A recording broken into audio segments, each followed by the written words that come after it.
Live from the studios of Leader News Philippines, Errol Dakame of Kamaong Acero starts now!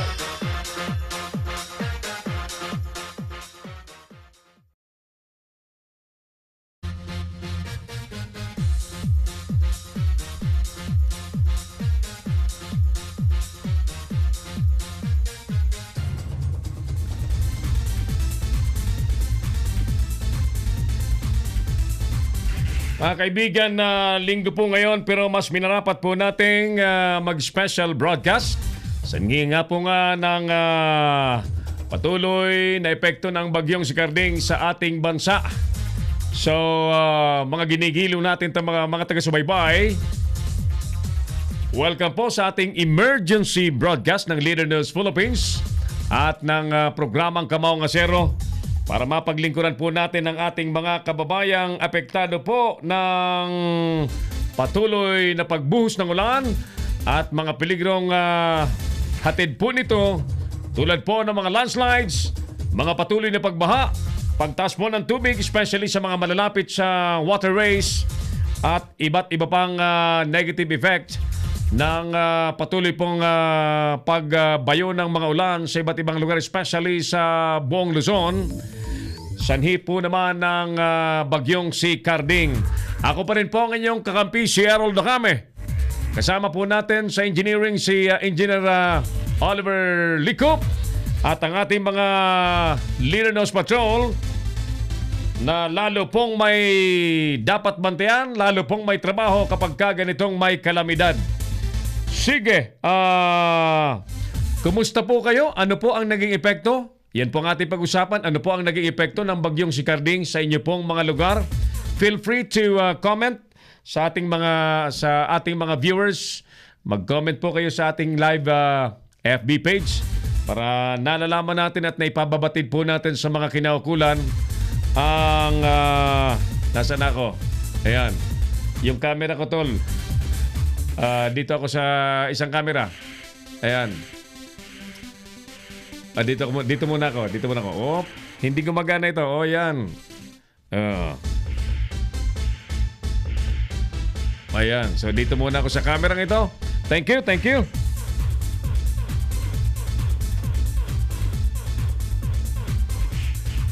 Kumustahin muna natin ang ating mga kababayan sa iba't ibang lugar. Unahin na natin ang report ni ang ating mga kasamang Gani Oro, Felix Tambongco, Nolan Ariola, Bernard Menyosa, Ruel Tarayaw sa Bataan, at iba't iba pang mga kasama natin sa mga probinsya, si Mike Paul Marquez sa Northern Samar, si Hil Anisito Tamayo sa Tacloban City. Tayo po'y makabilita at of course si Binibining Angie Puso dyan sa Cavite area. Kumusta po kayo mga ginigiliw nating mga taga-subaybay, mga kapwa po naming Pilipino?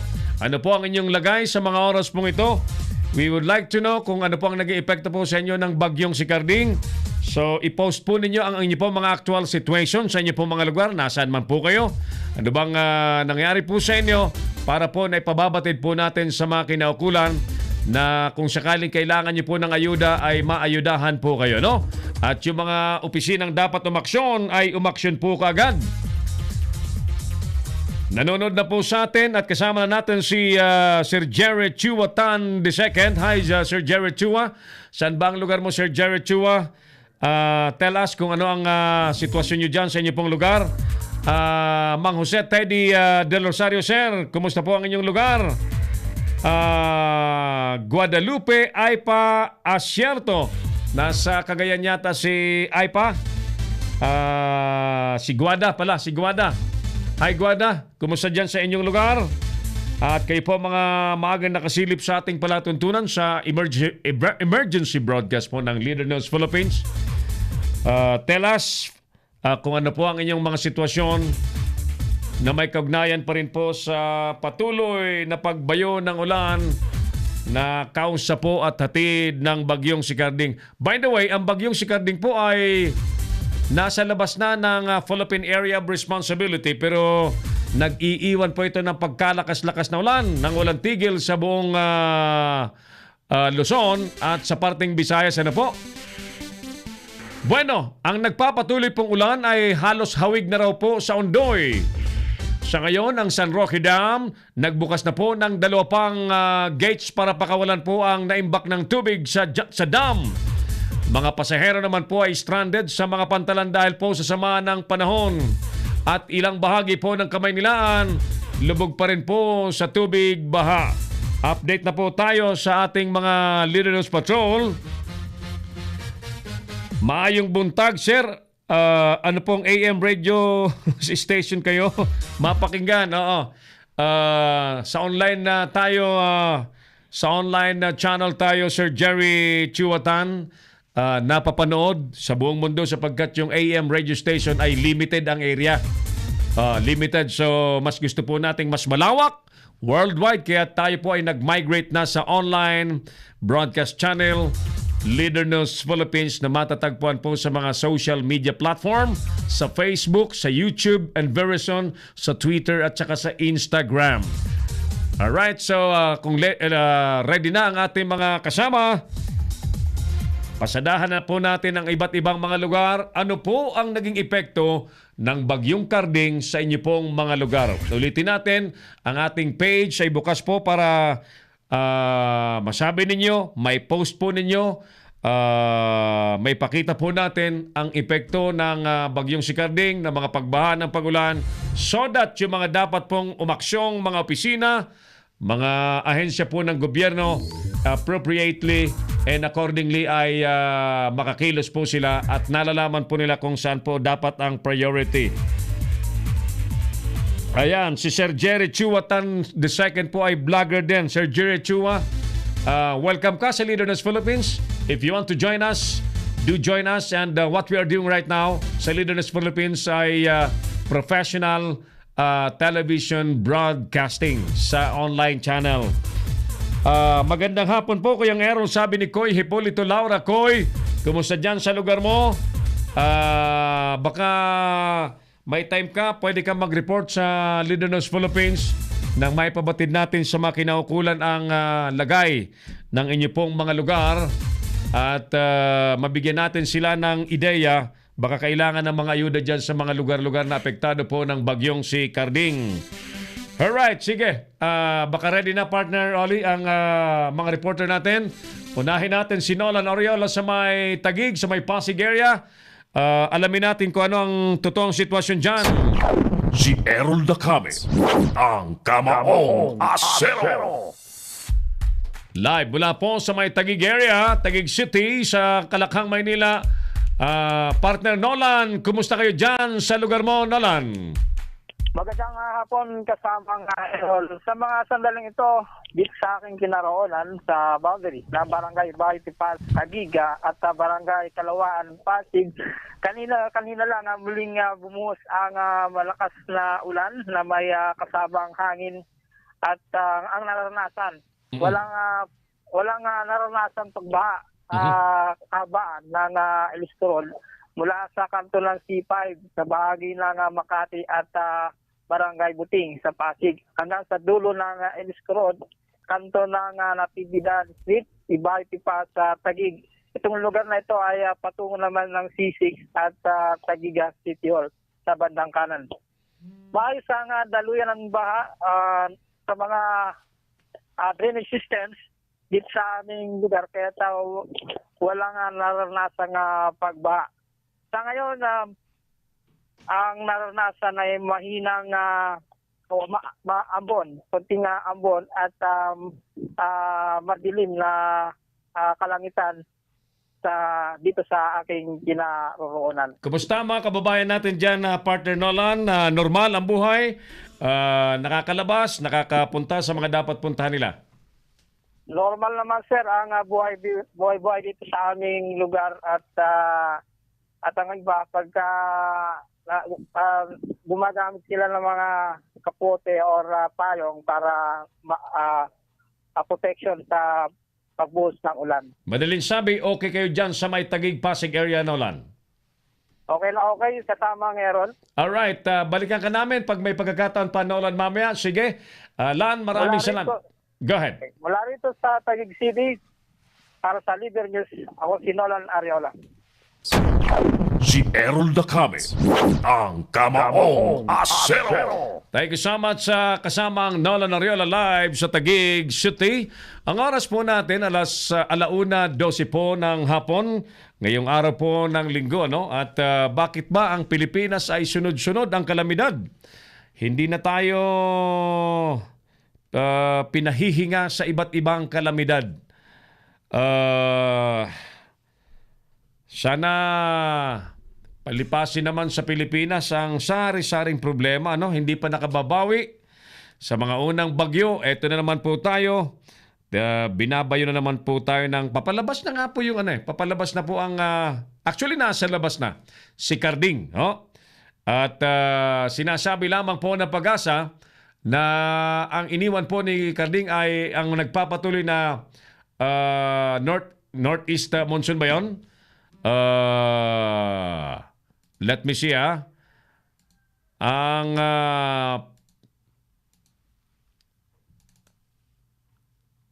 nagpapaulan po ay ang habagat pa rin na sanhi pa rin po ni Carding, ano? Yun, southwest monsoon. At apektado pa rin po ang Metro Manila, Batanes, Babuyan, Group of Islands, Ilocos Region, Cordillera Administrative Region, mga kaibigan, ang Central Luzon, Calabarzon area at ang Mimaropa. Ang tinatawag pong monsoon range ay mananatili at posible po ang mga pagbaha at mga landslides sa mga naturang lugar na binanggit natin. So, pakaingat po kayong lahat, ano? Doon po sa mga malapit sa daanan po ng tubig, sa mga waterways, ilog, sapa, na may posibilidad na tumaas po bigla dahil sa nagpapatuloy na pagulan,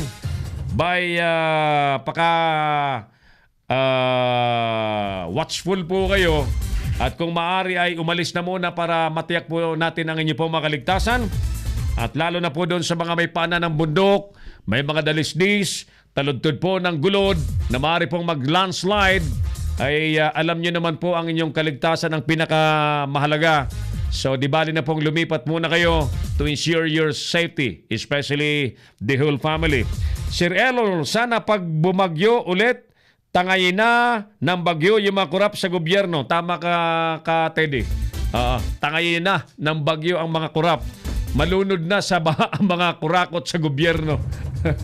But anyway, dahil po emergency broadcast ito sa kalamidad, hindi muna tayo mag-uusap ng mga politika. Alam niyo naman po kapag may kalamidad, isiniset aside po natin mga usapang politika.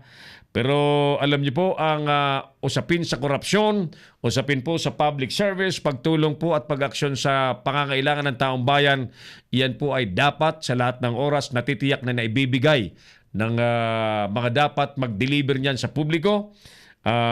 Yung karapatan ng taong bayan, lalong-lalo na karapatan ng mga mamamayan sa mga bagay-bagay na sila po'y entitled ay dapat po natitiyak ng gobyerno, kalamidad man, anumang panahon, sa lahat ng panahon na irirespeto po yan. Yan ang problema ni Mang Teddy Del Rosario na inaalalayan po natin. Gawian natin ang Cavite area. Nasa linya natin si Binibining Angie Puso. Si Errol Dacame, ang Kamaong Asero. Yes, Angie, magandang hapon sa iyo. Kumusta ang lalawigan ng Cavite? Go ahead, please. Okay, magandang hapon po sa lahat. Sa kasalukuyan po, 100% cloud coverage pa rin po ang kasalukuyang estado ng kaulapan na sumasakop sa lalawigan ng Bacoor, Imus, Dasmariñas at Cavite City ngayong linggo. Patuloy pa rin po ang pag-ulan na nararanasan dahil sa Bagyong Carding at dala na rin ng habagat. Sa kasalukuyan, Sir Errol, pangkalahatan, naglalalo pa rin po ang temperatura sa pagitan ng 28 degrees Celsius high hanggang sa 26 degrees Celsius low sa Dasmariñas. Sa Imus naman ay 28 degrees Celsius high, 28 degrees sa Cavite City at 27 degrees naman sa Bacoor area. Tinatayang mananatili po ang 30% to 66% chance of rain sa malaking kabuuan ng Cavite Province hanggang sa susunod na 4 na araw. At ang hangin po ay aabot sa 31 km per hour na gust of winds according sa ating report galing sa Pag-asa. At may mga kasamang pabugso-bugsong pag-ulan. Samantala, possible pa rin po ang kasalukuyang lagay ng Cavitex Express Highway sa parehong south and northbound. Mia Road, Pacific Drive, Kabihasnan Toll Plaza, Parañaque Toll Plaza, Longos, Bacoor, Bacoor exit, including Kawit at saka po ang Binakayan at Marulas exit. Both are in a light to moderate status at ang both south to northbound po ay passable at the moment. Also, Kaerol, sa ngayon po nakataas pa rin ng orange rainfall level sa probinsya at pinag-iingat pa rin po ang lahat ng mga nasa mababang lugar at posibleng tamaan ng pagbaha kung sakali. Samantala, wala pa po tayong report sa mga baha sa nearby areas ng Molino, Bacoor at normal pa rin po ang daloy ng trafiko.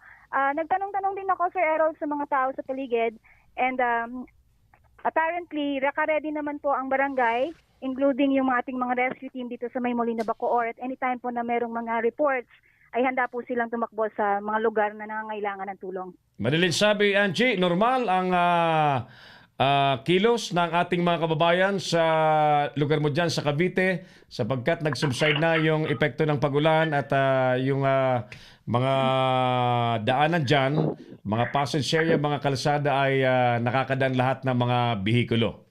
Normal na normal, sir. As a matter of fact, medyo giniginaw lang ako ng konti kasi malamig dahil mababa nga ang temperatura. Pero everything is normal lang po, including SM Molino, sir, is full and open and operational, sir. Very good. All right. Angie, thank you sa report mo dyan sa Cavite. Yes, thank you, sir. And reporting from Bacoor, Molino, this is Angie Puso for Leader News Philippines. Si Errol Dacame, ang Kamaong Asero. Maraming salamat, Binibining Angie Puso live mula po sa lalawigan ng Cavite. Patuloy pa rin po kayong nanonood sa emergency broadcast ng Leader News Philippines ng programang Kamaong Asero. Nais po naming mabatid ano po ang naging epekto ng Bagyong Karding sa inyo pong mga lugar. Ulitin natin na you are very much welcome na i-comment po ninyo ang sagot po ninyo sa ating tanong para magsilbi po itong feedback mechanism para po sa mga ahensya ng gobyerno at sa iba mga pwedeng tumulong sakaling may mga kababayan tayong dapat maayudahan at matulungan. Ano po? Alright, doon po sa mga gustong tumawag sa ating studio, ang ating telepono po na pwede niyo pong makontak ay 0927-494-2175 at 0949-736-5000. Yan po yung ating direct line sa studio. Ulitin natin, 0997-494-2175 at 0949-736-5000. Everybody's welcome to call us, especially when it comes to the real situation, aktual pong kalalagayan ninyo, may parating po natin sa ating mga namumuno, sa mga nasa gobyerno, sa mga nasa response team, mga dapat pong tumitingin sa welfare at kalalagayan po ng ating mga kababayang umaasa po ng serbisyo, especially yung mga nasa alanganing lugar. Ano? 21 minutos pa, makalipas na ang alauna po ng hapon.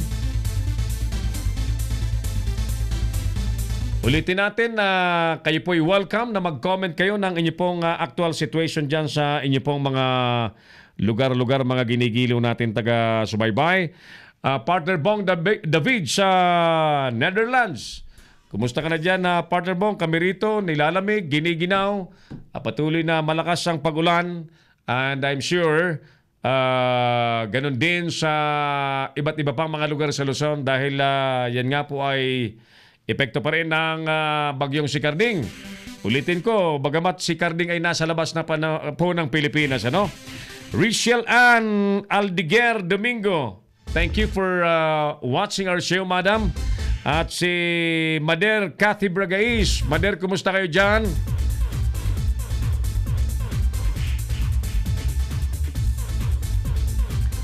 Good PM, paring Errol. Ingat po sa lahat. Orange warning level sa Zambales. Sabi ni Kenshin Himura ni Maring Bing.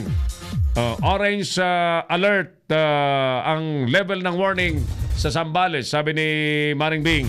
Sa inyo pong lugar, ano po ang aktual na kalalagayan? Ano po ang inyong sitwasyon dyan? I-comment po ninyo sa ating live FB page. Guada, kumusta sa inyong lugar dyan? Tell us para naipaalam po natin sa mga kinaukulan. At salamat po sa mga sumusubaybay po sa atin sapagkat kayo naman po ang inspirasyon namin na kahit sa ganitong mga oras ay nagnanais po kami makapaglingkod po sa inyong lahat. Alright, sige, tuloy tayo. Kanina pang umaga, nakabantay si paring Gani sa Marikina City, si Felix Tambungko sa may San Mateo area, at si Bernard Minyosa sa may Quezon City area. Papasadahan natin ang mga lugar na yan sa pagpapatuloy po ng ating emergency broadcast ng Leader News Philippines. Kasama po natin ang buong pwersa ng LNPH News and Current Affairs Group na lagi pong handang maglingkod anumang oras po. Higit sa lahat kapag ka may nangyayari pong kalamidad. Ulitin natin, ano po ang naging epekto ng Bagyong Karding sa inyo pong mga lugar? Okay naman, Pogi, nanonood sa balita mo. God bless. Si Mader, sabi niya, Mader Kati Bragais. Ayan. Na parang hindi tumatanda dahil mabait, matulungin at makadiyos. Ayan, talagang it pays to be good to fellow always, all the time. Ayan. Tuloy-tuloy po tayo. Sige, sino nang nandyan na partner Oli?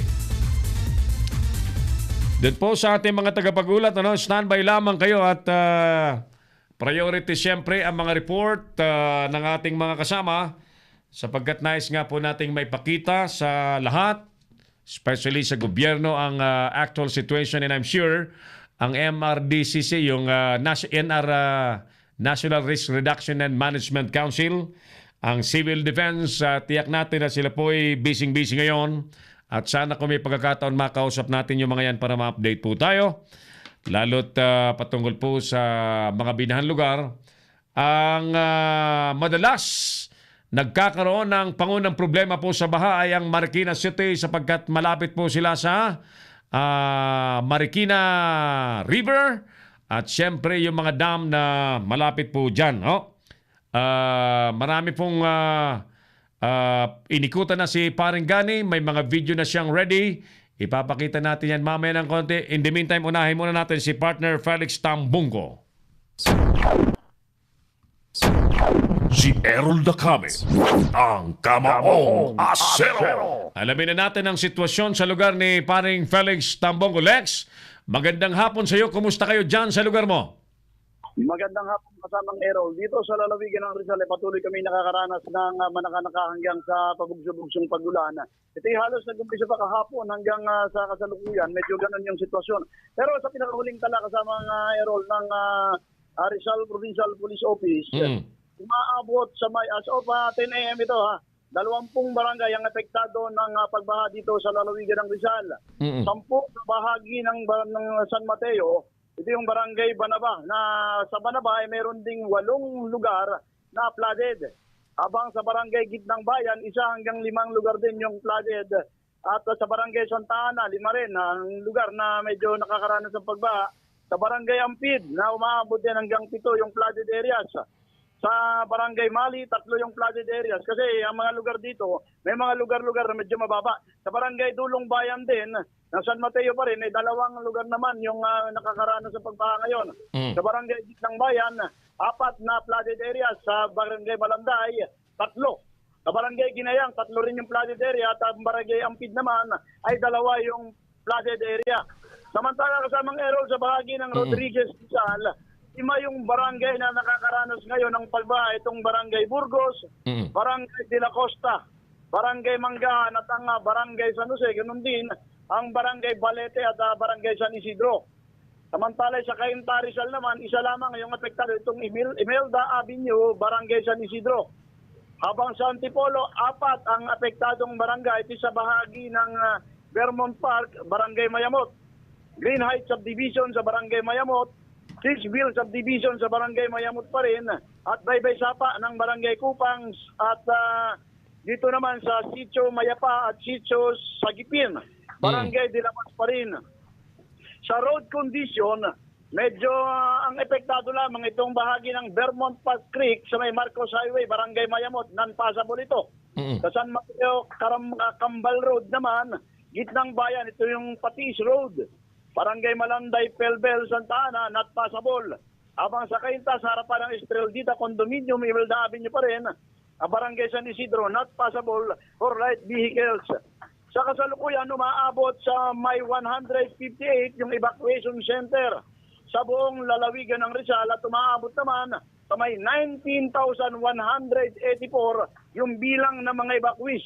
Siyang nalipo ito nang galing sa San Mateo at 60 sa Cainta, habang sa Rodriguez Rizal ay umaabot ng 10,065, sa Antipolo ay 28. Wala pang namang natatalang casualties hanggang sa mga oras na ito.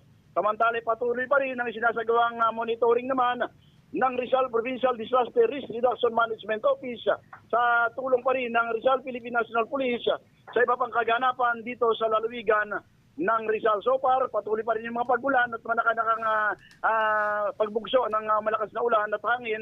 At kalinsabi din ito yung pag-iingat naman sa ating mga kababayan, lalong-lalo na yung mga nasa low-lying areas. Sa paligid ng Laguna Lake, wala pang naitatalang pagtaas ng level ng tubig dahil na natin stable pa rin ang level ng Laguna Lake. Ako naman si Felix Tambang mula sa lalawigan ng Rizal, Leader News.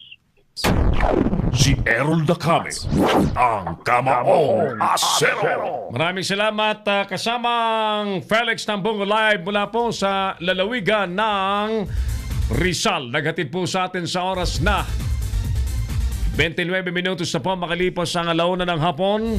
Ulitin natin yung ating itinatanong sa lahat ng ating mga kababayan. Ano po ang naging epekto ng Bagyong Karding sa inyo pong mga lugar?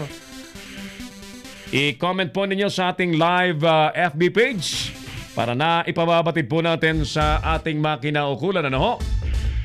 So standby po kayo sapagkat gagawin po natin ang Marikina City area. Kanina pa nakabantay kagabi pa nakabantay actually si Paring Gani doon habang ipinababatid po ng Philippine Information Agency, Cordillera Autonomous Region, DPWH CAR, na as of 10 a.m. ngayon pong araw ng linggo, isang lane lamang po ang possible sa Baguio City o sa Asin Road due to soil collapse, rockfall, and debris flow. Clearing operations po ay nagpapatuloy. Ano ho? Sa lalawigan naman po ng Benguet, sa Santo Tomas Road, Besong Tuba, due to slide, clearing operations is ongoing. Ayan. Punch through open Benguet, Nueva Vizcaya Road. Sa Sitio Pakpak, Barangay Pito, Bukod due to earth slide. Clearing operations naman is on standby as area is on open and closed situation. Baguio Bontoc Road, mga kaibigan, Balitian Section, Bontoc Mountain Province, due to debris flow, expected to open by 12 noon. Kanina pa. Sa Kalinga, Mountain Province, Boundary, Kalanan, Pinokpok, Abot Road, Mabungi Section, Bugnay, Butbut, Tinglayan, Kalinga, due to soil collapse, clearing operation is ongoing. Open to traffic, possible po ang Marcos Highway, Baguio Bawang Road, Nagilian, and other national roads and Cordillera Autonomous Region. Yan naman po ay information na ibinalibag sa atin ni kasamang Mark Anthony Reynoso. Thank you, Mark. Sige, dire-diretso po tayo. Ano po ang naging epekto ng Bagyong Karding sa inyo pong mga lugar? Sa nagdaang 24 oras na patuloy pong pagbayo ng malakas, walang puknat walang katigil-tigil na para bagang hinahawig po ng lahat sa undoy. Ano po ang naging epekto po sa inyong mga lugar, mga ginigiliw po nating mga taga-subaybay? Oh? Okay, so tuloy tayo. Salamat anak sa pagbati, pagpalain ka lagi, gabayan ka ng Panginoong Diyos at pamilya mo. Maring Imelda Clotario Parom, kumusta kayo dyan sa Pineda sa Pasig City? I-comment mo ang kasalukuyang lagay dyan, ang ilog na malapit sa inyo at ang inyong mga kapitbahayan dyan, kayo dyan, kumusta kayo dyan? Ingat kayo lagi sa mga taga Pineda sa Pasig City.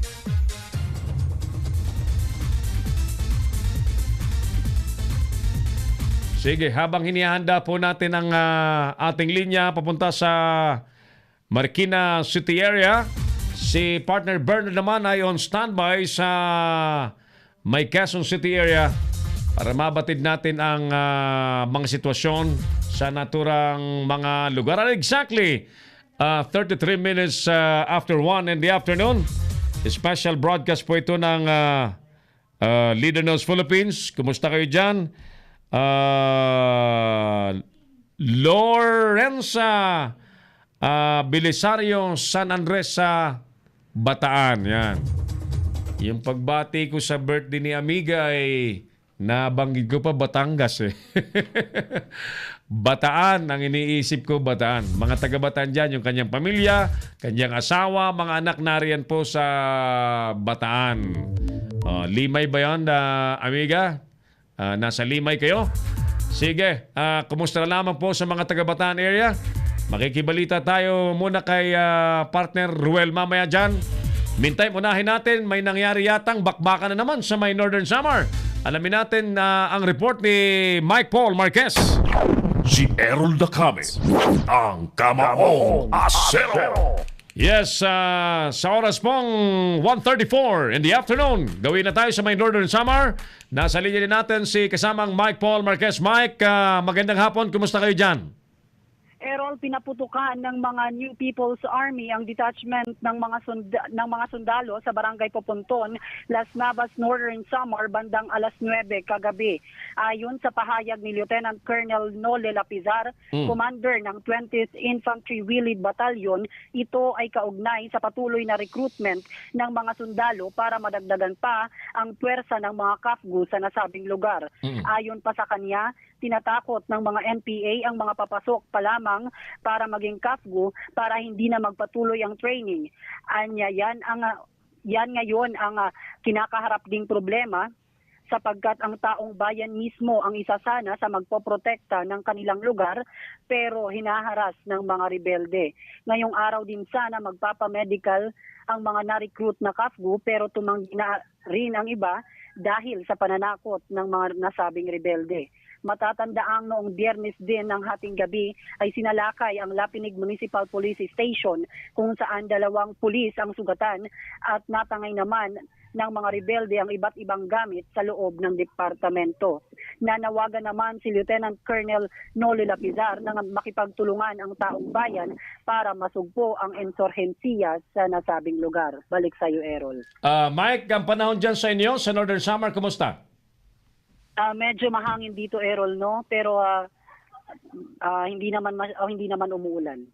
Mahangin, makulimlim, normal ang takbo ng buhay. Oo, normal naman, Errol.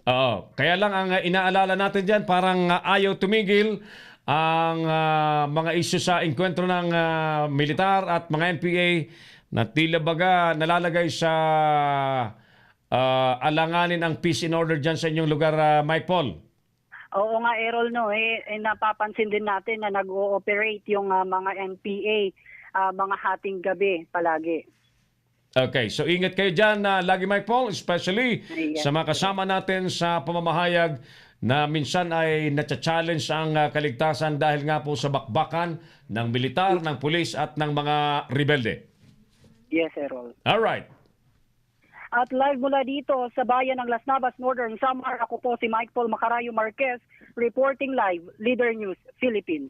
Si Errol Dacame, ang Kamaong Asero. Thank you, Mike Paul Marquez mula dyan sa Northern Samar. Binabati din natin si Richel Francis Quinto. Sabi niya rito, watching now watching, sabi niya. Ba't tayo talaga itong gumana ng aking buton? Ayan. Oh, bumalik. Op. Baliktad yata. Oh, baliktad. Yung right cam. Nabaliktad yung camera. Oh, nabaliktad yung camera. Yung location ng positioning ng camera. Kaya ako nalito. Maring Imelda, Clotario Parum, sabi niya, okay naman kami dito. Very good, very good. Okay. Partner Mark, Anthony Reynoso, kumusta kayo dyan sa may Green Valley subdivision sa Baguio City? Ulitin natin yung ating itinatanong sa taong bayan. Ano po ang naging epekto ng Bagyong Karding sa inyo pong mga lugar-lugar, mga ginigiliw nating mga taga-subaybay, ano? And feel free to post your comments sa ating palatuntunan sa live FB page. I-subscribe din po ninyo ang ating YouTube channel, Leader News Philippines pa rin. At abangan po ninyo ang ating pang dalawang social media channels, ang Instagram at Twitter, para mas marami po ang nakakaalam at very soon ang ating synergy sa Pinoy Extreme Channel sa telebisyon na pinaghahandaan po natin at makabagong mukha po ng Kamaong Asero ang inyo pong mapapanood pag tayo po'y lumabas sa Pinoy Extreme Channel. Lakas ng ulan at hangin po sa Silang Cavite mula kay Kim Charles. Thank you, Kim Charles. Pakaingat kayo dyan sa Silang Cavite. At kay Richel Francis Quinto, sabi niya, salamat Sir Errol from UAE with love. Sabi niya, from UAE with love. He. Richel Francis Quinto. Kumusta ang ating mga OFW sa United Arab Emirates? At anong balita sa mga pamilya ninyo rito? Yan po ang aming makumusta. At nang matiyak natin na sila po'y laging ligtas din sa mga panahon lalo na ng kalamidad. At syempre, nais po nating matiyak din ang kaligtasan at maayos na mga buhay-buhay po ng lahat ng OFW na nagpapakahirap, nagpapakapagod sa iba't ibang mga lugar sa bansa para lamang buhay ng kanilang mga pamilya. Kumusta din kamo? Kumusta ka rin? Kamo? Ano ba? Kumusta ka rin daw? Richel, sabi ni kumpare mo. Ayan. Alam mo ba kung sinong kumpare mo? Baka marami itong kumpare. Si Richel. Kumpare mong Oliver Licop. Ayan. Kumusta ka raw, Richel? Sabi ni pare mong Oliver Licop.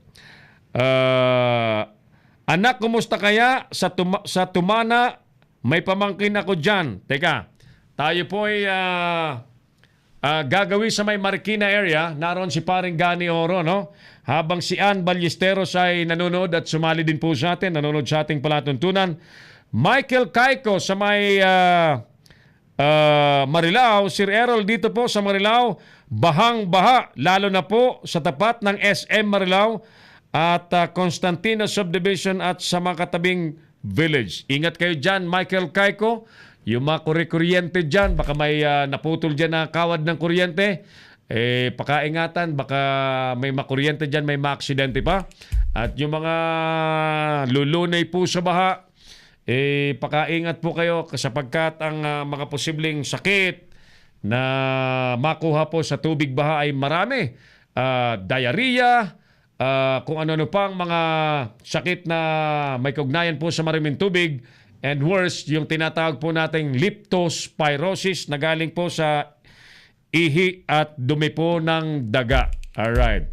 Pagka ganito bang maulan, malakas ang hangin, ano ang masarap na merienda? Samantalang kami ni partner Oliver, hindi pa ho nanananghalian. Hindi pa siya nag-almusal. Sige, tuloy muna tayo sa emergency broadcast natin. Ano po ang naging epekto ng Bagyong Karding sa inyo po mga lugar? Feel free to inform us. I-comment po ninyo sa ating live FB page. At yan po ibabasahin natin bilang feedback mechanism na ibibigay natin sa ating mga nanunungkulan sa mga ahensya po ng gobyerno, especially dun po sa mga response team, mga umaayuda po sa mga apektadong lugar para matulungan po yung mga dapat tulungan. Bernadette Mabalyo Dacame sa Mekawayan, Bulacan. Kumusta kayo dyan, Bernadette? Tama ba ako? Kumusta dyan ang Mekawayan City? Kumusta kayo dyan sa Mekawayan, mga taga Mekawayan City? At si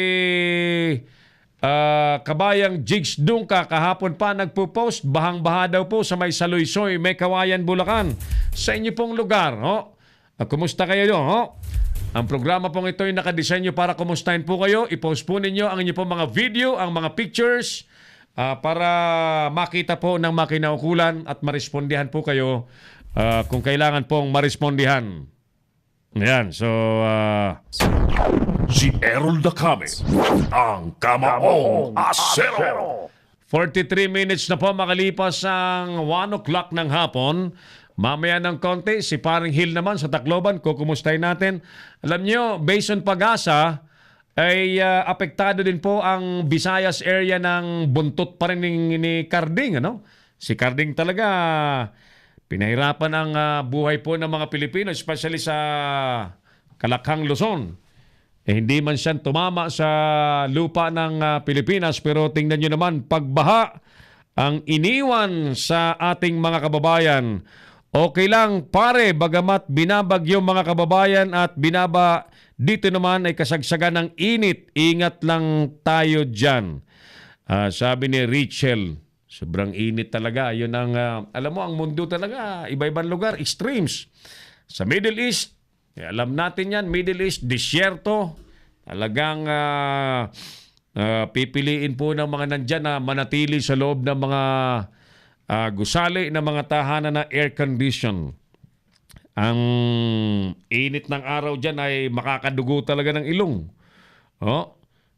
Mahigit yata 50 degrees. Diyos ko po, ano? Dito nga sa Pilipinas, mag 40 degrees lang, 41 degrees para ka nang nasa gitna ng kalan. Alam niyo naman yung init ng kalan, di ba? Tycon Marabillion is also with us sa mga oras. Thank you, Tycon. Manoy John Burnasal ng Puna at Banat Station. Maray na hapon tabi, Manoy John. Noori na tabi ang launch ng Puna at Banat online station mo. By the way, kami po sa Leader News Philippines, inihahanda po natin ang full blast ng LNPH na balak natin by the middle of September, ma-launch po natin lahat ng programang matitindi na inyo pong mapapanood araw-araw sa Leader News Philippines. At nangangarap po kaming sa kalagitnaan, sa pusod po ng Metro Manila natin ma-launch ang Leader News Philippines. At iimbitahin po natin ang mga kaibigan, kung sino-sinong mga kaibigan na pwede nating imbitahin. Si Presidente pwede sigurong imbitahin, di ba? Pwede, di ba? Si Sap Bongo pwede nating imbitahin. Mga senador, mga congressman, mga gobernador, mga business tycoons. Yan, mga ganyan. Iimbitahin natin yan.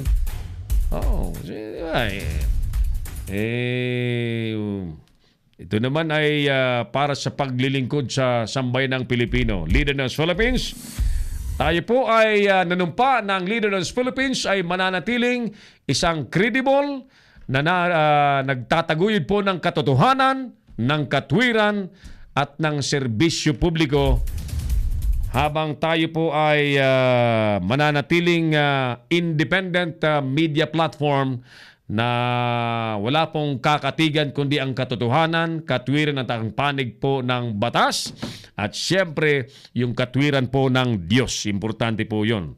Hindi lamang po katwiran ng tao, pati katwiran ng maka-Diyos ay sasaligan po natin.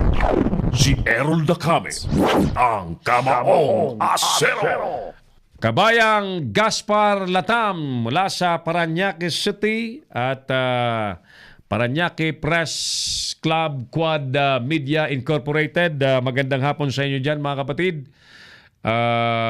Very soon ay bubuksan na natin yung membership sa Philippine Online Broadcasters Association. Inaantay lang natin yung registration sa Securities and Exchange Commission at makapanumpa tayo sa Palasyo Malacanang o kung saan mang nararapat na venue bago natin buksan sa mga kasama sa buong Pilipinas na sila po ay makasali sa Philippine Online Broadcasters Association, especially yung mga kasama natin sa industriya ng online broadcasting para ma-professionalize. Ma-professionalize, magkaroon ng unity, may taguyod ang katotohanan, kilalanin po ng publiko ang relevance ng online media, manatili ang respeto, etc. etc.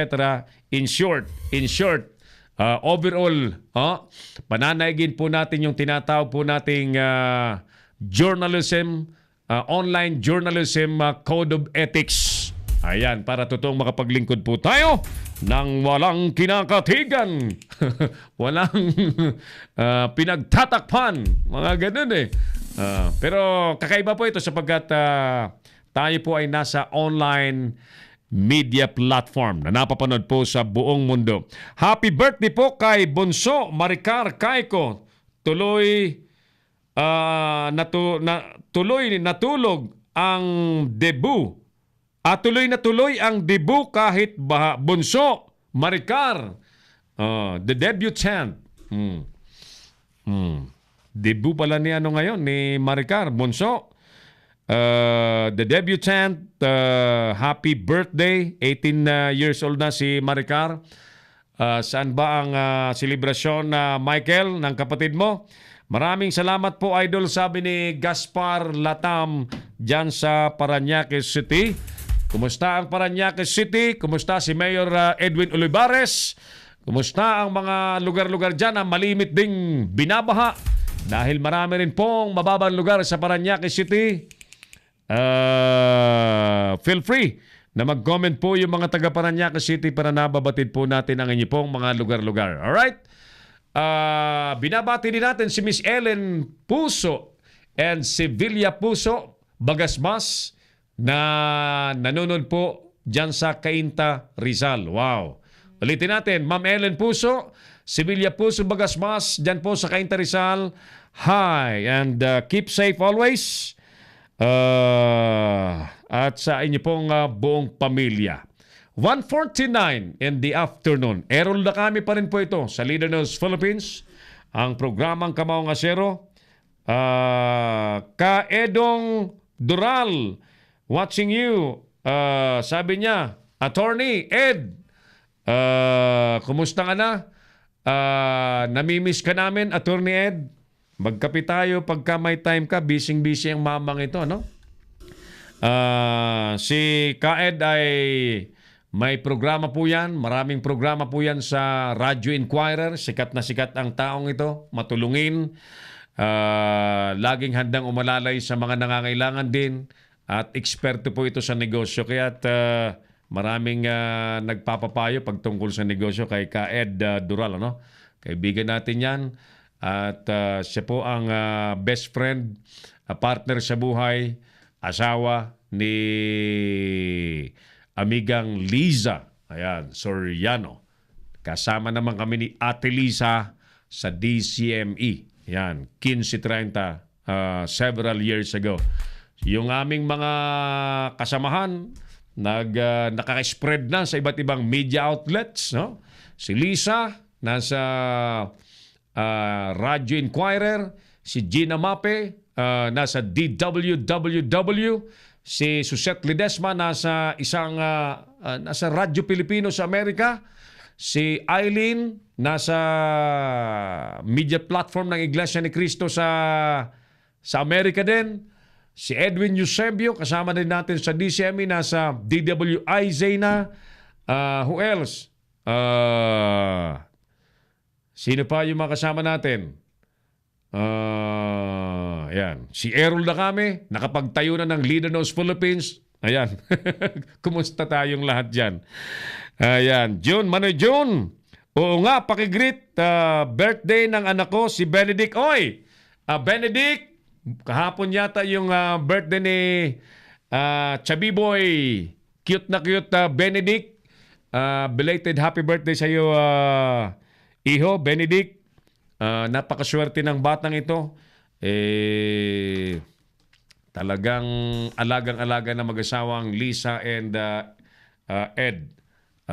Itong batang napaka bibong-bibo si Benedict. Kumusta dyan, Kaedong Ed, sa lugar mo? At Manoy John, sa lugar mo, kumusta? Tinatanong natin sa ating program, ano po ang naging epekto ng bagyong Karding sa inyo pong mga lugar, mga ginigiliw natin taga-subaybay? Yan po ang priority natin sa ating program, Emergency Broadcast this afternoon sa Leader News Philippines. At Tony Hildo ng DZME, nanonood sa atin, partner Tony, amigong Tony Hildo, kumusta ka? Ano ba ang lugar mo? I forgot, taga Cavite yata si partner Tony. Kumusta ang mga lugar-lugar natin? Kung ready na si paring Gani Oro sa Marikina area, ay pwede na natin siyang puntahan. At si paring Hill Tamayo sa Tacloban City, makibalita pa rin tayo. At sa mga taga-Bataan area, makibalita pa rin tayo. Magandang hapon na maulan, Idol Errol, sabi ni partner Tony Hildo ng DCME. Kumusta yung ating mga kapatid sa DCME? Naging tahanan din po natin ng DCME for almost 7 years. 2000 up to 2006. Oo. So matagal-tagal din tayong nagkasama-sama dyan. Kumusta si partner Leo Palo, si Ed Sarto, si Haring Tony Tabad, yung station manager ngayon. Alam nyo, ganun talaga ang buhay namin sa media, ay parang basketball team sa PBA. Ngayon, nandito sa isang istasyon na parang isang team. Bukas makalawa, nandun na sa ibang team. Ganun lang, ano? Ganun ang buhay namin sa industriya ng media. At kaya't importanteng mas maraming mga mababait at mga kaibigan tulad ni Tony Hildo, ni Kaed Dural, na nandyan lamang sa paligid na. Thank you for watching. Ang Barangay Tambo, sabi ni Gaspar Latam, talamak ang dengue dahil sa pinatatayong building sa lugar. Yung dengue. Bakit? Anong kaugnayan ng ano kayang maraming naging stagnant water, Gaspar, sa construction area? Dapat yan ma-aksyonan kasi nakamamatay ang dengue, ha? Barangay Tambo. Yung kapitan dyan, huwag niyong antayin na may mabiktimang mga taga-barangay Tambo dyan sa Parañaque City.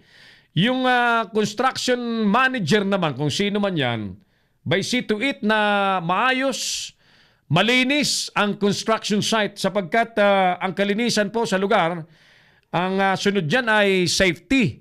Di ba? Magiging safe yung lugar sa lahat ng oras at sa anumang bagay. Kung nagkalat, madumi, unsafe. Madaling sabi. Palagay ko yung construction site na yan, baka hindi yan tumutupad sa safety regulations. Kaya sinasabi ni Kabayang Gaspar Latam, talamak daw yung dengue. Pag sinabi nating talamak ang dengue, marami nang nagka-dengue. Tama ba, Gaspar? May mga nagka-dengue na. May problemang malaki yan sapagkat kahit sino ay pwedeng tamaan po ng dengue. And mind you, itong mga pagbaha, mga kaibigan, maaari pong magbunga nga ito ng dengue, ha? Dahil ang mga lamok ay nagpapadami po yan ng mga itlog nila sa mga stagnant water. Saglit. Palitan ko lang itong aking Ayan. Hirap na hirap yung audio ko kanina pa. Wala yung splitter. Sounds good. All right.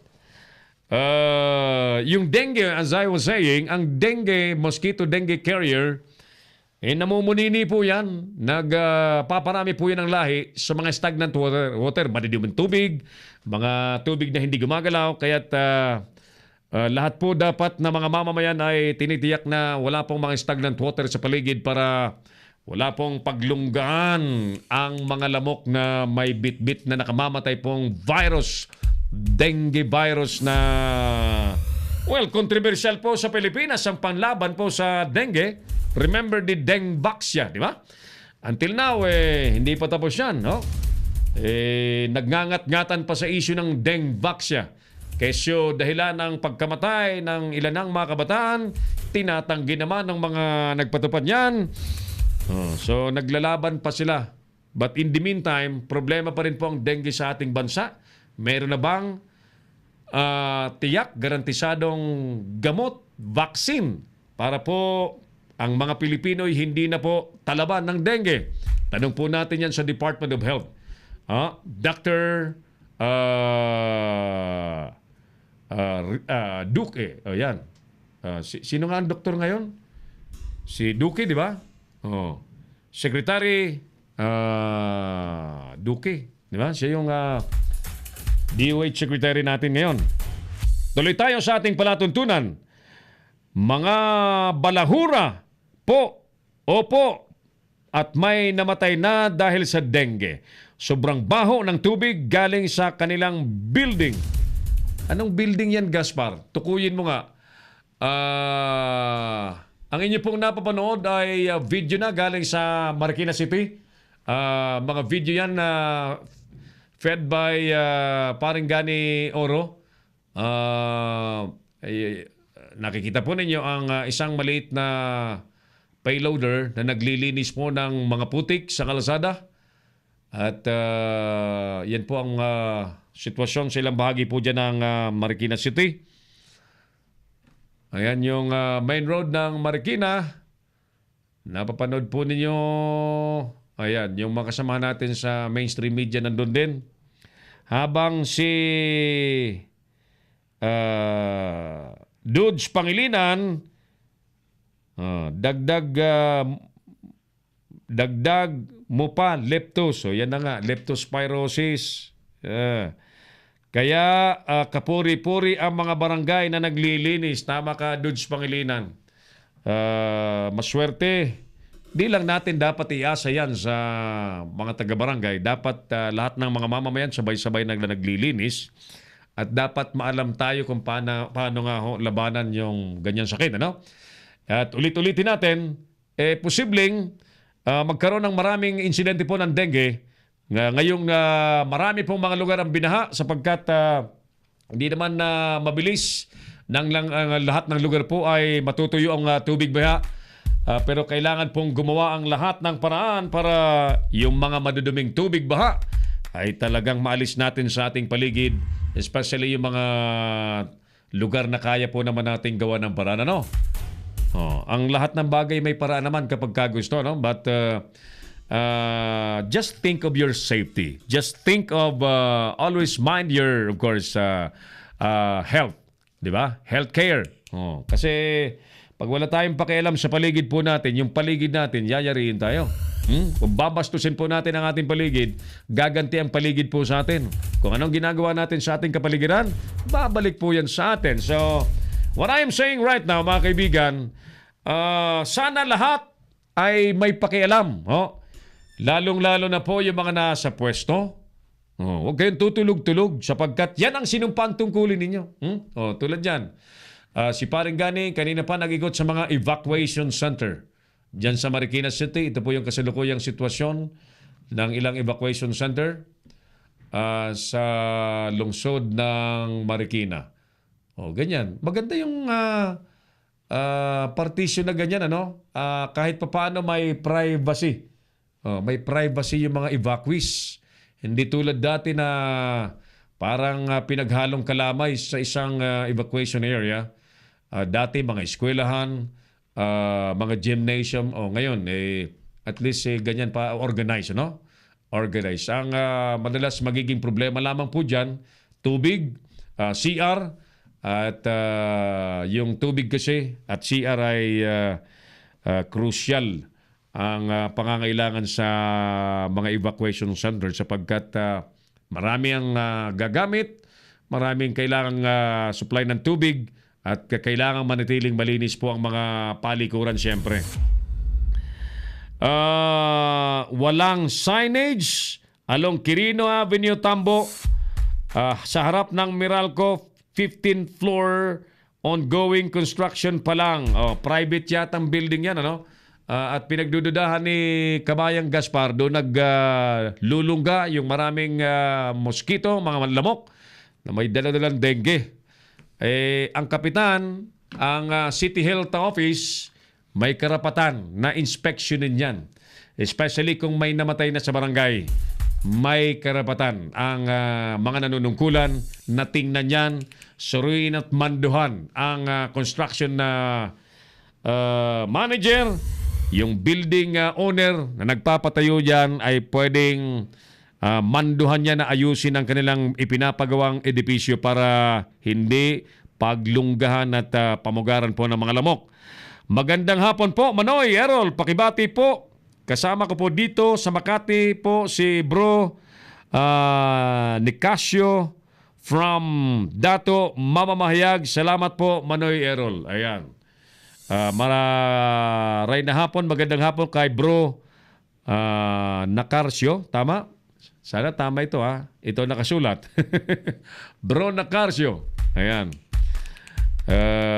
Kahapon mga kaibigan, by the way, nais ko lamang pong ito bigyan dan dito sa programa nating Kamaong Asero sa Leader News Philippines. Alam niyo po yung ating Sulong Katutubo International Foundation. Kasama po yung chairperson po ng ating foundation.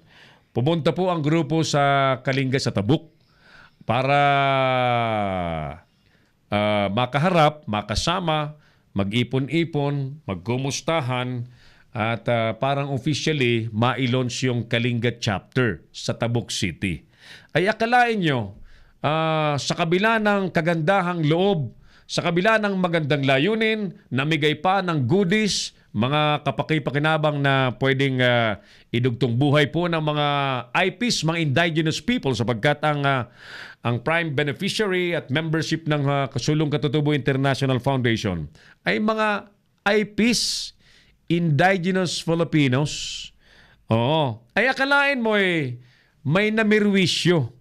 Allegedly, may tumawag daw po sa SAF, Special Action Force, na may nagsumbong daw na may mga baril na bitbit yung ating mga kasama sa foundation at napirwisyo yung pagtitipon. Kaya't nais natin itong ipabatid sa makinaukulan po sa di ba Special Action Force, ano yan? PNP? Pagka ganyan na mga sumbong-sumbong, dapat i-verify muna bago sugod ng sugod kasi ang dami-dami pong mga totoong krimen na nangyayari na tila nalulusutan po yung ating mga otoridad. Di po ba? Ang daming nangyaring nalulusutan po mga otoridad. Ito na lamang, kahiya-hiya. 6 billion, halos 7 billion pesos na shabu siya sa Bureau of Customs nalusutan. Nalusutan ang mga otoridad. Lack of intelligence sa madaling sabi. Ngayon, yung simpleng pagtitipon, hinarahara ng Special Action Force ba yun? Tama ba ako, Dato Mamamahayag? Na nagkaroon tuloy ng parang kaguluhan. Ako alam ko na merong taong diyang inggit na inggit po kay Ma'am Amira, Princess Ma'am Amira Magdangal, na pilit pong pinipirwisyo, na may inggit na inggit kasi sapagkat ang Sulong Katutubo International Foundation sa sariling kakayahan, sa sariling pondo. May sariling pondo kasi ang SKP. Hindi tulad ng ibang organisasyon na kunyari magtatayo ng organisasyon, mangungulekta ng sangkaterbat libu-libong membership fee. Ginigisa po yung mga miyembro, papangakuan at may mga misrepresentation pa. May nagpapatawag, isang tao, ang alam ko, may isang tao dyan na inggit sa foundation na nagpapanggap na isang general babaklasan natin ang maskara yan very very soon. At may mga taong magsasampa ng demanda sapagkat may mga nagsumbong na sa akin na ang taong ito na nagpapanggap na general ay marami pong hinaras sexually. Ayan. So antabayan na natin sino ang taong yan. Si Errol Dacame, ang Kamaong Asero. Manoy Roger Brun Umeres dyan sa... Nasaan ba si Manoy Jun Umeres? Sa Bacoor, Cavite ba ito? Sa Kawit ba? Manoy Jun sa Bacoor, Roger Brun Umeres sa Bacoor, Cavite. Kumusta dyan ang lugar mo, Manoy Jun? At si Angie Puso ay nanonood pa rin po sa atin at sa lahat pong mga viewers natin. Muli magandang hapon po sa inyong lahat. Ano po ang naging epekto ng Bagyong Karding sa inyo pong mga lugar? Ready na ba si Parang Gani, partner? Kanina pa yan naka-ready sa Marikina City. Tawagan na natin at nang mabigyan na tayo ng latest na update dyan sa lungsod ng Marikina. Sixto, Baflor Lagare. Magandang hapon sa iyo, amigo Sixto. Kumusta ka dyan sa lugar mo? At nagpapatuloy tayo sa ating emergency broadcast ng Leader News Philippines programang Si Errol Dacame, ang Kamaong Asero. Standby po kayo at inire-ready po natin ang ating linya, communication line mula sa ating studio ng Leader News Philippines papunta po sa Marikina City para makapasok na si Paring Gani Oro sa kanyang live report. Standby rin Paring Hill Tamayo dyan sa Tacloban City. At iba pang mga viewers natin, ulitin ko, feel free to post your situations sa ating live FB page. Pati na mga pictures, video, i-post po ninyo sa ating comment section. At yan po ay welcome sa atin para naipababatid po natin sa mga kinaukulan ang inyo po mga sitwasyon at kung kailangan pong marespondihan kayo, maayudahan, ay magawa po ng mga dapat kumilos na mga ahensya po ng gobyerno. Samantala, sabi ni Koy Laura, sa Region 4, habagat as of 10 a.m. ngayong araw po ng linggo, wala pong ito po yung mga stranded. Sabi ni Koy Laura, isang 1,013 ang stranded po sa Calatagan area. Sa Batangas naman 13. Sa Antipolo Rizal, Antipolo City ay 1,000. Kaya't 1,013. Ang bilang po naman ng mga sasakyan na stranded ay 300 hanggang 500 sa Antipolo City. Ready na si Parang Gani? Bro? Ready na? Okay. Sige. At meron pong 173 pamilyang inilikas naman sa Barangay Malanday. Alamin na natin kung saan yan dinala sa report ni Parang Gani Oro sa ating emergency broadcast ng Leader News Philippines. Si Errol Dacame, ang Kamaong Asero. Punta na natin ang Marikina City live. Naroon si Paring Gani Oro. Paring Gani, magandang hapon sa inyo dyan sa Marikina City. Mga kaibigan, nandito po kami ngayon sa Bolelac Gym, dito sa anong barangay po ito? Malanday.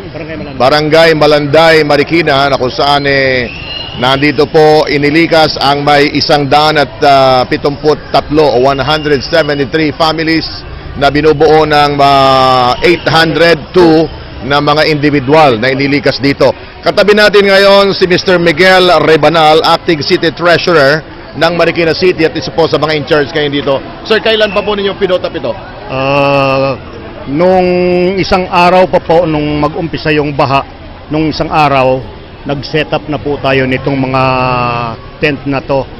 Para ngayon lang po ito nangyari sa kadahilanan, gusto ni Mayor Marcy na mabigyan ng privacy ang bawat evacuees. Okay. Tapos sa pagtatanong ko kanina, bawat isa sa kanila satisfied sila dun sa kanilang mga pwesto kasi nga, yun nga, nabigyan ng privacy sila, nakatulog sila ng mahimbing. Yun po. Gaano karami ho ito, sir? Bale po, Ilang unit po yan? 170. Itong naiputap natin po, bale nasa 53 tents. 53 tents. So, ang bawat tent meron naglalaman ng 19, meron iba-iba po. May 14, iba-iba po ang capacity ng mga nila. All in all, sa lahat ng mga evacuation centers, ilan po yung modular tent ba ang tawag dito? Modular, ano bang tawag? Modular tent. Modular tent. Opo. Sa lahat po, sa buong Marikina, ilan pong piraso yan? Sa lahat po, halos meron po tayong ganito na mga tent. Halos lahat ng evacuation center. Okay. So may privacy, no? May Yun privacy ang maganda. So saang mga lugar po galing itong mga pamilya na nandito ngayon? Ito po ay galing sa laylayan po ng Bulelak, diyan sa mga malapit sa ilog talaga, lumulubog. Kaya sila, pangkaraniwan po silang dito lumilikas. Sir Miguel, ngayon patuloy na umuulan, pabugso-bugso ang ulan. May mga nagbalikan na ba sa mga bahay nila kasi medyo humupa na po yung ilog, but still may threat pa rin po sa pag-ulan? Ngayon,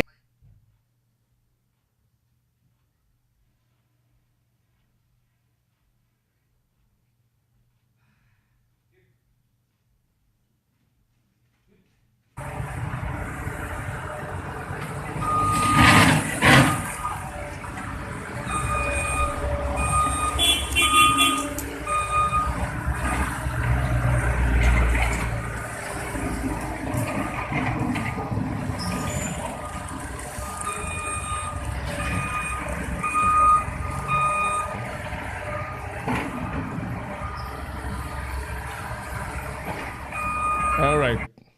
Okay.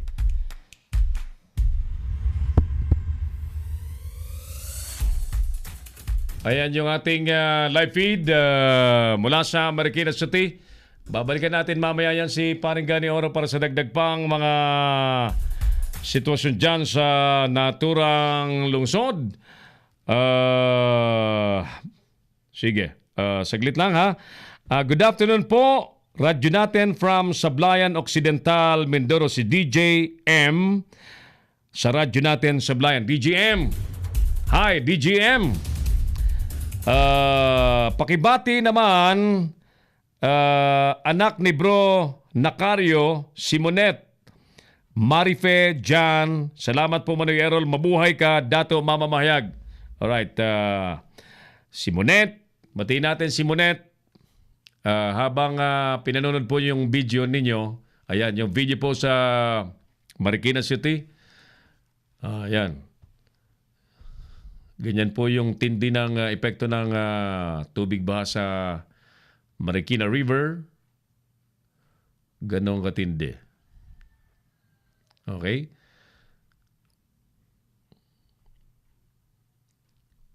Ayan po yung mga video natin galing sa coverage ni Paring Gani Oro.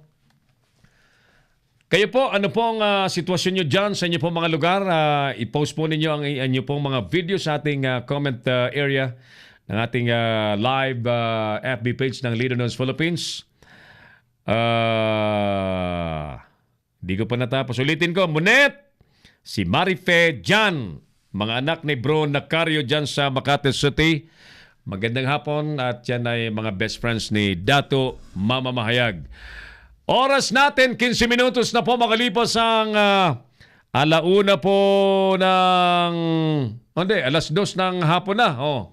Ayan. Santo Niño Elementary School. Sa Marikina pa rin po yan.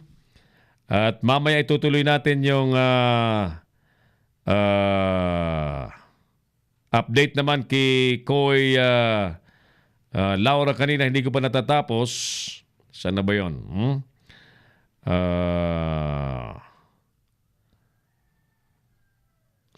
Ayan, yung evacuation center pa rin. Ka-Errol, baka need nyo po ng volunteer reporter. Gusto ko pong maging kagaya ng airpot ko dati sa DCRH media siya. Gusto ko pong maging boses ng masa sa katotohanan at maglingkod ng bayan. Brian Ace Antaso. Brian, pwede ka, welcome kang sumali sa Leader News Philippines. May mga sinasagawa tayong mobile journalism workshop para sa mga interesado and nais din naming mas maraming maging kasama natin. Nais ng Leader News Philippines na sa buong bansa ay marami tayong maging produktong mga mobile journalists na pwede pong makasama natin sa paglilingkod, especially sa mga panahon ng kalamidad tulad po nito. Ano? Paring Oliver, si Gani ba babalikan natin? Okay? Sige, i-reestablish natin yung linya sa Marikina City. At pinaghandaan niya ni Paring Gani kagabi pa na makapag-live sa Marikina City. Alam niyo po, actual, real-time yung live ni Paring Gani gamit po yung ating online technology ng Leader News Philippines. At lahat po ng reporter natin sa buong bansa ay magiging ganon ang delivery ng balita live. Right there and then sa kanyang point of location kung saan po yung balita ay kaya po nating mag-live dahil po sa gamit nating teknolohiya. Sir Errol, ano pong technology gamit ninyo? Secret. Secret. Ayan. Yan ay mga kinalikot ni partner Oliver Licop at makasama po natin sa Engineering and Information Technology Department. Si Errol Dacame, ang Kamaong Asero. Ulitin natin yung ating mga sitwasyon. Ang nagpapatuloy pong ulan ay halos daw hawig sa Ondoy. Ang San Roque Dam po ay nagbukas ng dalawang panibagong floodgates dahil sa patuloy pong tumasang tubig sa dam. Mga pasahero stranded po sa mga pantalan dahil po sa sama ng panahon at ilang bahagi po ng kamay nila ay lubog pa rin sa tubig baha.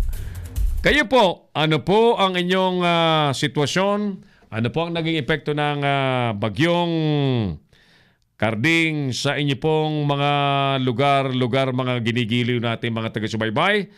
Again, kayo po ay welcome na i-comment po ninyo, i-post po ninyo ang inyo pong mga pictures sa ating live FB page para naipababatid po natin sa mga kinaukulan ang inyo pong mga sitwasyon. Ituloy ko lamang yung information galing kay kasamang Koy Hipolito Laura.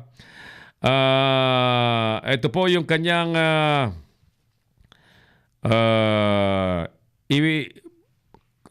Koy. Ayan, si Koy. Tawagan mo kayo ito si Koy. Koy, anong number mo?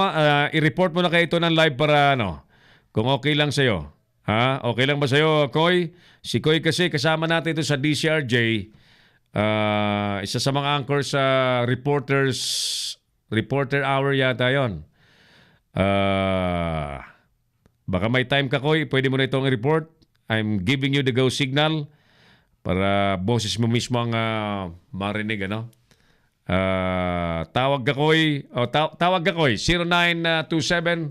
0927-4942-175. Ayan, yung ating globe number. Yung ating smart number naman ay 0949-736-5000. Balikan na natin si Paring Gani kung ready na. Ang ating live feed mula po sa Marikina City. At nang malaman natin ano pa ang mga sitwasyon dyan, sana makita natin si Mayor Marcy. At makausap natin sa ating program. Medyo ini-establish lamang natin yung signal sa Marikina City. Alam niyo naman po ang lugar na may kalamidad.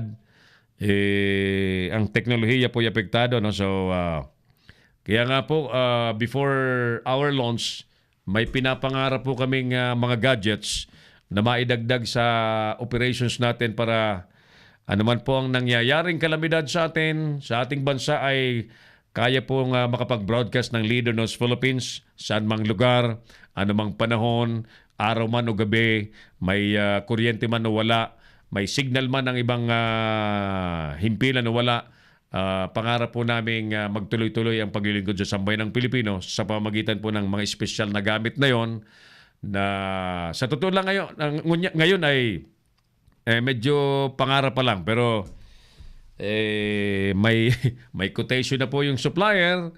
Ayan, so palagay ko sa pagtutulong-tulong natin in the name of public service ay makakamtan po natin yan na makapaglingkod saan mang dako ng Pilipinas gustuhin natin. Alas 2:22 mga kaibigan. Okay? Unahin mo kaya muna. Okay na? Kung ready na si Paring Gani, live mula po sa... Wala pa? Sige. In the meantime, kung wala pa si Paring Gani, subukan natin si Bernard Mendoza at si Hil Tamayo na ready ring maghatid sa atin ng report patungkol po sa sitwasyon ng kanilang mga lugar sanhi po ng bagyong si Karding pa rin. Ulitin natin, si Karding po mga kaibigan ay nasa labas na ng PAR, Philippine Area of Responsibility. Wala na po sa Pilipinas, pero yun nga ho, patuloy na nag-iwan po ito ng perwisyo sa atin na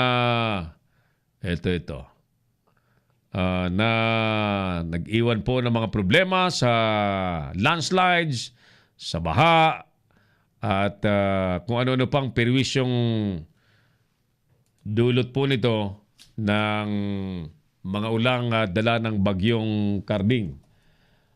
Saglit lang at ayan. Naayos natin yung ating linya para maipasok na natin ang signal ni partner Gani Oro live mula po sa Marikina City. Ulitin natin, ano po ang naging epekto ng bagyong Karding sa inyo pong mga lugar? Welcome po ang inyo pong mga comments sa ating programa. Lox Primero, nanonood po sa atin. At DJM sa radyo natin sa Blayan, sa mga kasama natin dyan, mga kaibigan natin sa radyo natin sa Blayan, magandang afternoon sa inyo. Baka may interesado sa inyong maging online television reporter sa lugar ninyo. DJM, welcome kayo rito sa Leader News Philippines. Pwede tayong mag-synergy, pwede tayong magtulungan para mas marami ang ating mapaglingkuran. After all, iisa ang layunin ng mga media platforms ang makapaghatid ng totoong balita at syempre ng public service. Okay, sige. Mga taga Makati, wala bang problema dyan sa Makati? Ayos ba lamang dyan sa Makati? Dyan sa lugar mo, Dudes Pangilinan, nasa Valenzuela pa rin yata ito si Dudes. Kumusta dyan sa mga lugar sa Valenzuela City? At iba pang mga lugar sa Kamaynilaan, Malabon, Nabotas area na napakababang lugar pa rin sa Metro Manila at may mga subsidence ng lupa dyan. Pag sinabi nating subsidence ay bumabagsak yung lupa sa ilalim. Alright, at exactly 2:25 in the afternoon, mula naman po sa studio ng Leader News Philippines, gumawin na tayo sa ating live feed mula sa Marikina City. Naroon si kasamang si partner Gani Oro, ang veteranong television and radio broadcaster anchor. Nakasama na natin sa Leader News Philippines. Parang Gani, magandang hapon sa inyo ulit dyan. Welcome back sa ating signal mula sa Marikina City. Maulang hapon, tine-check natin itong ating signal ngayon. How do you copy my signal dyan sa studio? We are seeing you good with your video. Okay ang video mo. Medyo readable naman yung signal mo sa audio. Parang Gani, you may go ahead. Tuloy ka.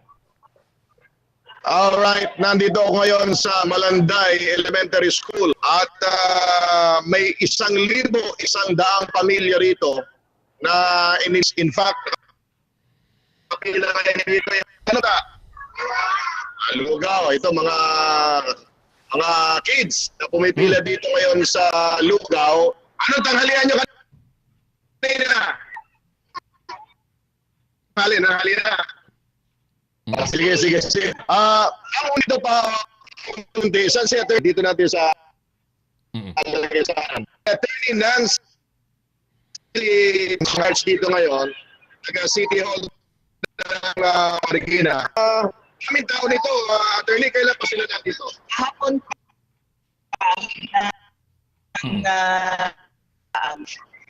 Okay. Yan kami, parang Errol. Attorney, gaano ba karami ang inaalagaan nyo dyan ng mga evacuees? At sa tingin po ninyo, kailan ba sila safe na bumalik po sa mga lugar po nila? Okay, bigyan natin ng monitor si attorney. Tapatingin ka naman. Okay. Si Errol. Hello po, magandang hapon po sa inyo. Magandang hapon po, Attorney. Attorney Taylan, magandang hapon po, Madam. Yes po. Gaano ba karami dyan ang inaalagaan po ninyo sa evacuation center sa Malanday at kailan ba sila mabibigyan ng clearance ulit na makabalik po sa kanilang mga tahanan na attorney? Hindi po, ang evacuation center ay usually sa bahay kapag bumaba na yung water level below the meters water level. At balik-balik din sa kanilang mga tahanan, pantayan nito, tingnan or linisin. Hanggat hindi nakakalinis na maayos ang mga kababayan ay patuloy na kami ay magsisilbi sa kanila at po pwede po sila dito sa evacuation center. We would like to congratulate your effort dyan sa LGU ng Marikina, Attorney, sapagkat sa ngayon kita namin na medyo mas maayos kumpara sa mga nagdaang panahon, mas organized, may privacy. But yung mga palikuran naman, Madam, yung mga tubig na kailangan po dyan, kumusta naman po ang kanilang mga hygiene dyan, Madam Attorney? Opo, maayos naman po ang mga palikuran namin. Yung mga paaralan, lahat po ito, meron naman pong mga CR. At patuloy naman po na binati ng tao din po ng City Hall. Siya lang po lagi para masiguro na malinis ang ating pong mga palikuran. Very well.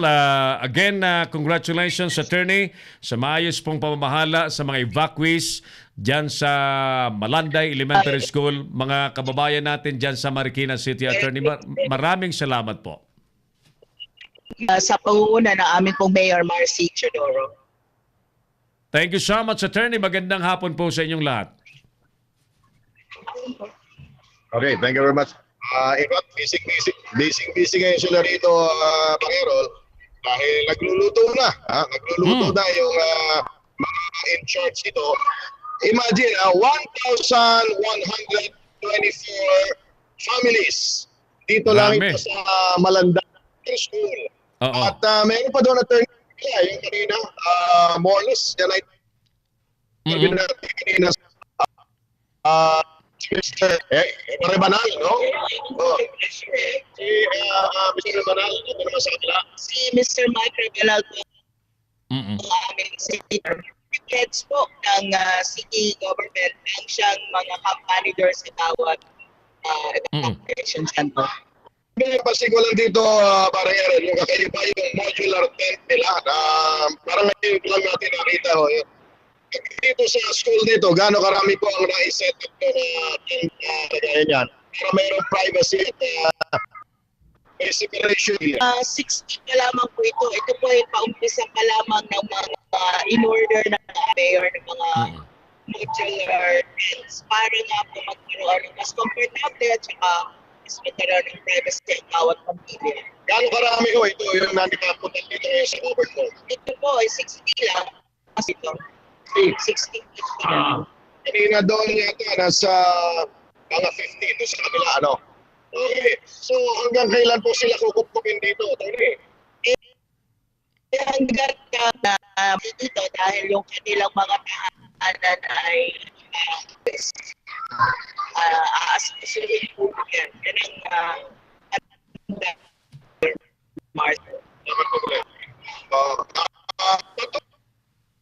patuloy ang sa mga pinadala nating video dyan na Pero nag-subside, no? Humaba na yung baha. Pero yung threat o wala nang banta sa buhay ng ating mga kababayan dyan. Dahil lang sa mga oras na alas 3 ng hapon, napakadilim pa rin yung pawit. At kita natin yung oras. Ayan, bumubusta naman yung bumubusta naman yung ulan. Hindi nga lang katindihan. At unang hindi nangangahulugan parero na wala nang nangyari. Yung iba naman bahay ng mga residente rito, hindi naman sila narawi sa ng tubig. Pinakawan ng tubig at kailangan may marami pang nilinisin. Tama. Kanilang mga sila kaya hindi rin nila yung gabi. Alright. Okay. So okay. Makita ko lang itong pinagkakaguluhan ng ating mga bata rito. Kasunod ko lang ito. Okay. Negosyoso tayo. Kung ano mga pinagkakaguluhan ng mga kababayan. Nakapila sila doon. At gusto nating alat ang kababayan din.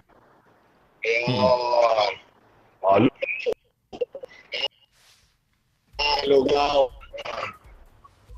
Ay, nabigay sa'yo. Ayun. Lugaw, may tikman mo na lang. Wala ka kutsara. Wala kutsara mo. Sa bahay na lang. Sa bahay. Sa bahay. Yun kasi ang madaling lutuin sa mga ganitong panahon na paring gani, yung lugaw, madaling lutuin. Kaya naman, ibang klase. Open yung taas kasi nilalagay naman yan sa ito sa board. Yung taas na mga yan pwede sa makikita nyo. So, may separation yung bawat pamilya. Yeah. Privacy naman. Ingat, yan ang muna ating may ulat rito sa Malanday Elementary.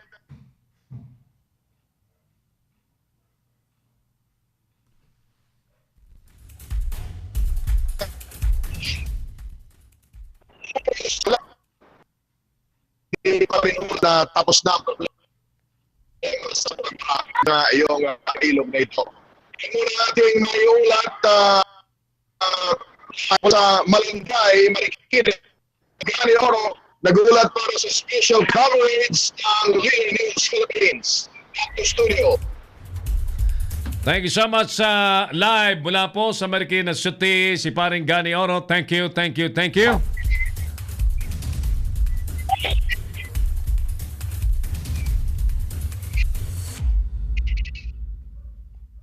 Ayan. So, napanood po ninyo ang live feed natin mula sa Marikina City.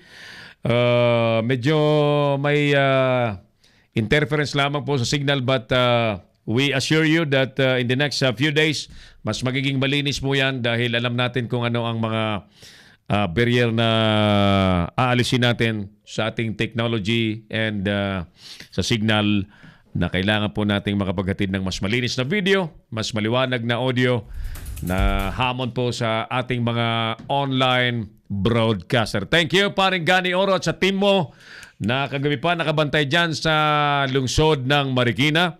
Ang lugar na kapag pag-uusapan po ang baha talagang nauunang lagi pong tinatamaan. Oras natin 35 minutos na makalipas po ang alas 2 ng hapon. Kayo po, ano po ang inyong mga sitwasyon sa ngayon? Ano po ang naging epekto ng bagyong si Carding sa inyo pong mga lugar? Galing nung live feed ni paring Gani Oro, no? Live sa Marikina City. At inihahanda po natin ang lahat ng ating reporter ay may kakayanan mag-live na ganyan ng mas malinis, mas pulido ang quality ng video, ng audio para mas kaaya-aya po sa ating mga kababayan. So, Actually, ang ginagawa po natin ngayon ay dry run po ng mas malawak na paglilingkod ng Leader News Philippines. At gagawin po natin ang official launch by this coming month, September. So abangan po ninyo. Sir Armand Hiron sa Gabaldon. Gandang hapon at kumusta ka dyan, Sir Armand? I am in Davao, sabi niya, judging Kadayawan Garden and Agri Fair. Napakaswerte po ng mga taga Davao to have Sir Armand Hiron as one of your judges para pumili po ng mga the best na Kadayawan Garden and Agri Fair contestants. Magandang hapon and keep safe, Sir Armand. Kumusta lang po sa mga taga Davao City at kailan ba natin itutuloy yung Sir Armand, meeting yung street angels natin, yung mga babies mo na street angels. Naghihintay ng maganda mong disenyo ng kanilang isusuot. No? Si Sir Armand po isang sikat pong fashion designer, consultant, artist, philanthropist, businessman, na pagka matulungin po lagi, isang taong matulungin sa mga nangangailangan at nagmamahal po sa kulturang Pilipino. In fact, siya po ang may likha, siya po ang proponent na nangyayari niyo po ngayon yung Sibuyas Festival sa Gabaldon sa Nueva Ecija. Siya po yun Ayan. Dahil po sa kanya ay nagkaroon po ng malaking okasyon na nagbibigay pahalaga po sa mga magsasaka po ng sibuyas sa Gabaldon sa Nueva Ecija, yung Sibuyas Festival. Areglado, mga kaibigan, doon po pala sa mga nagtatanong, Sir Errol, sa panahon po ng kalamidad, ano po ang mga emergency hotlines sa gobyerno na pwedeng tawagan? Ito po yung mga emergency numbers na pwede niyo pong tawagan. Pagka concerning peace and order, crimes, 911 ang tawagan po ninyo. Pag Red Cross po, responde ng Red Cross, ang kailangan po ninyo, ang tawagan po ninyo ay 143. Sa landline at kahit yata sa cellphone, pwede yan, Good afternoon kay Juanalyn Sorongon. Magandang hapon po. Listening from Rizal. Baka ibig sabihin ni Juanalyn ay watching from Rizal kasi video tayo, online television. Thank you sa mga taga Rizal at sabi ni Sir Armand, usap tayo pagbalik ko. Ayan. Excited ako sa pagbabalik ni Sir Armand sapagkat kami po ay lumambing kay Sir Armand na siyang magdisenyo ng outfit ng Street Angels natin na balak nating i-launch this coming September. Kasabay po ng official launch ng Leader News Philippines, sa mas malawak pong public service na iniisip po natin sa buong bansa. Yan. At pakikiusapan natin si Sir Armand na maging consultant natin sa ating operations para matiyak na mas maging successful ang Leader News Philippines at iba pang mga kaibigan natin na may puso sa paglilingkod ay iimbitahin natin na samahan tayo para maging guide natin. Alam niyo po, ang talino kasi, ang karanasan at wisdom ay wala pong exclusivity niyan. Hindi po yan monopoly. So, mas maraming kaibigang nagtutulong-tulong. Garantisado po, mas maganda po ang kalalabasan. Yung may mga emergency natatawag sa halimbawa, kailangan po ng ayuda, responde, ang NDRRMC po ay matatawagan. Isulat po ninyo ito, NDRRMC, ang telepono po nila ay 911-5061. Kung emergency naman na pangkalusugan ang concern po ninyo, may emergency health problem, may issue po kung ano naman, pwede ba dyan yung nakagat ng daga, nakagat ng ahas, 711-1001, mga emergency health concerns. Ang Pag-asa naman po ay pwede niyong tawagan sa 434-2665. Ayan. Ang DSWD, para po sa ayuda ng DSWD, matatawagan niyo po sila sa 931-8101. Daling tanda na, Ayan. Sa mga nasa Metro Manila at nasasakupan po ng MMDA, ang MMDA po para sa flood control ay pwede niyo pong tawagan sa 136. 136 nagkahangin sa Sikmura. Ang mga isyong pandagat naman, may problema sa dagat, mga mangingisda, mga concerns sa karagatan, tawagan niyo po ang Philippine Coast Guard sa 527-8431. Ayan. Kung Feebox naman, Lindol, Bulkan, o ano pa man, may kaugnayan po sa lupa. Ayan. Feebox, pwedeng tawagan po sa telepono 426-1468. Yan po yung mga emergency hotlines na maaari niyo pong kailanganin, kaya ibinibigay po natin. Si Errol Dacame, ang Kamaong Asero. Tuloy-tuloy tayo sa ating emergency broadcast. Kumusta po ang inyong mga lugar? Ano po ang naging epekto ng bagyong si Karding? At ito po ang ating pakay na maipabatid sa mga nanunungkulan nang ang programa natin ay magsilbing feedback mechanism. Hindi lamang magpaglamor-glamor sa kamera, hindi po. Ang nais po namin ay mabatid, matiyak, masiguro ng lahat pong mga Pilipino ay areglado, ayos po ang sitwasyon. And we can only do that kapag tayo po ay nag-integrate ng communication, pinagsasama-sama po natin ang kakayanan para makapagparating tayo ng mga impormasyon sa ating mga kababayan at sa mga kinauukulan. Sir Arman, dyan sa Davao, keep safe, sir, and enjoy your visit there sa Davao. I'm sure malimit ka naman mag-travel, so enjoy your travel. At kumusta naman po sa mga taga Davao City. Ano ang naging epekto ng bagyong Karding sa inyong lugar? Yan po ang ating topic na mayormenteng pinag-uusapan sa ating palatuntunan. At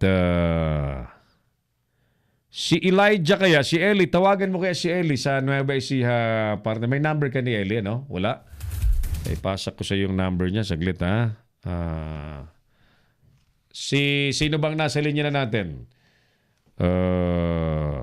Gusto natin mag-participate yung ating mga kababayan dito sa ating program.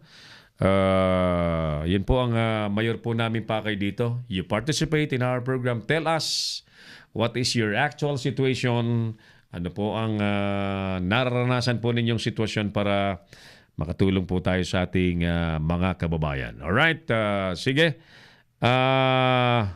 Eli Santiago dyan sa Nueva Ecija. Kung may report ka, ready ka dyan at pwede kang pumasok ng report po ninyo dyan sa Nueva Ecija. Gawin nga muna natin si Ka Abel Atienza ng Zamal Bataan. Kumustahin nga natin.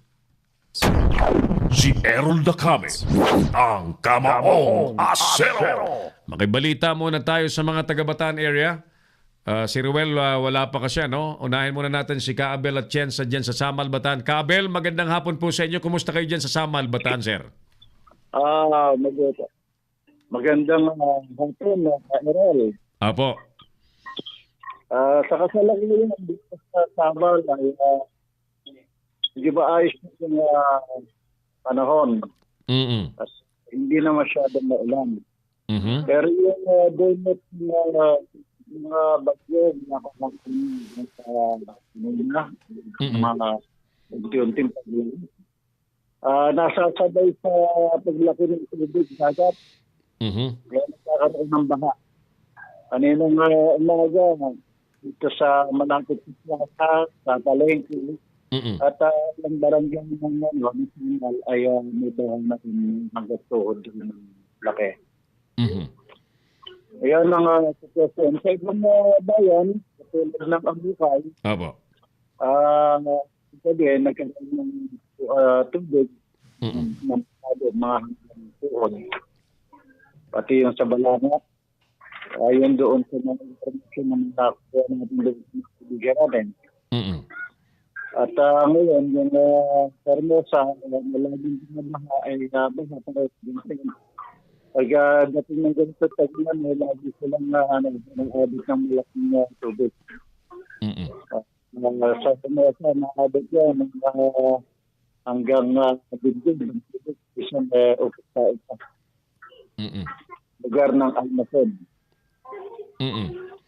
Yung dinalagi yung ganun din. Sa hapon, malaki. Lalo na pinagpalituloy yung tagulan, mabilis na lumalaki ang tubig sa lugar ng dinalikihan. Mm-mm.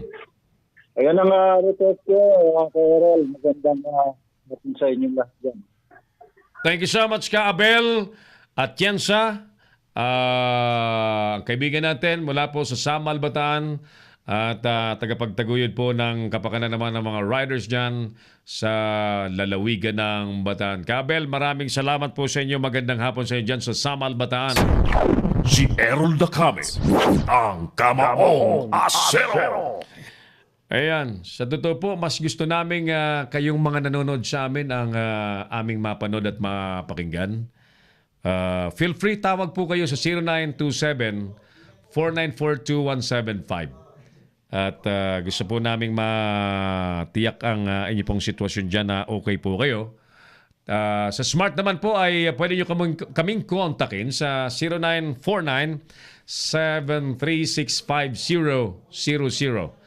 0949-736-5000 o di kaya 0927-494-2175. Muli, magandang hapon po sa inyong lahat. Nagkape na ba kayo?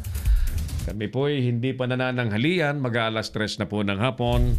Mas inuuna po naming mapaglingkuran po ang ating mga viewers sa buong Pilipinas at sa buong mundo by keeping them informed, keeping you informed of what's going on.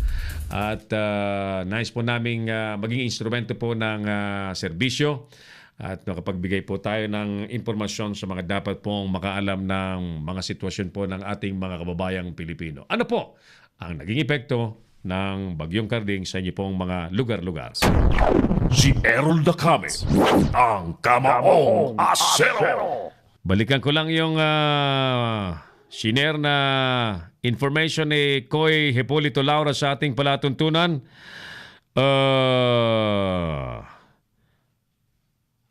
Ito.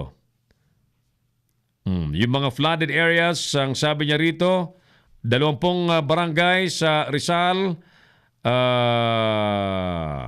ang Binaba, San Mateo, ayan.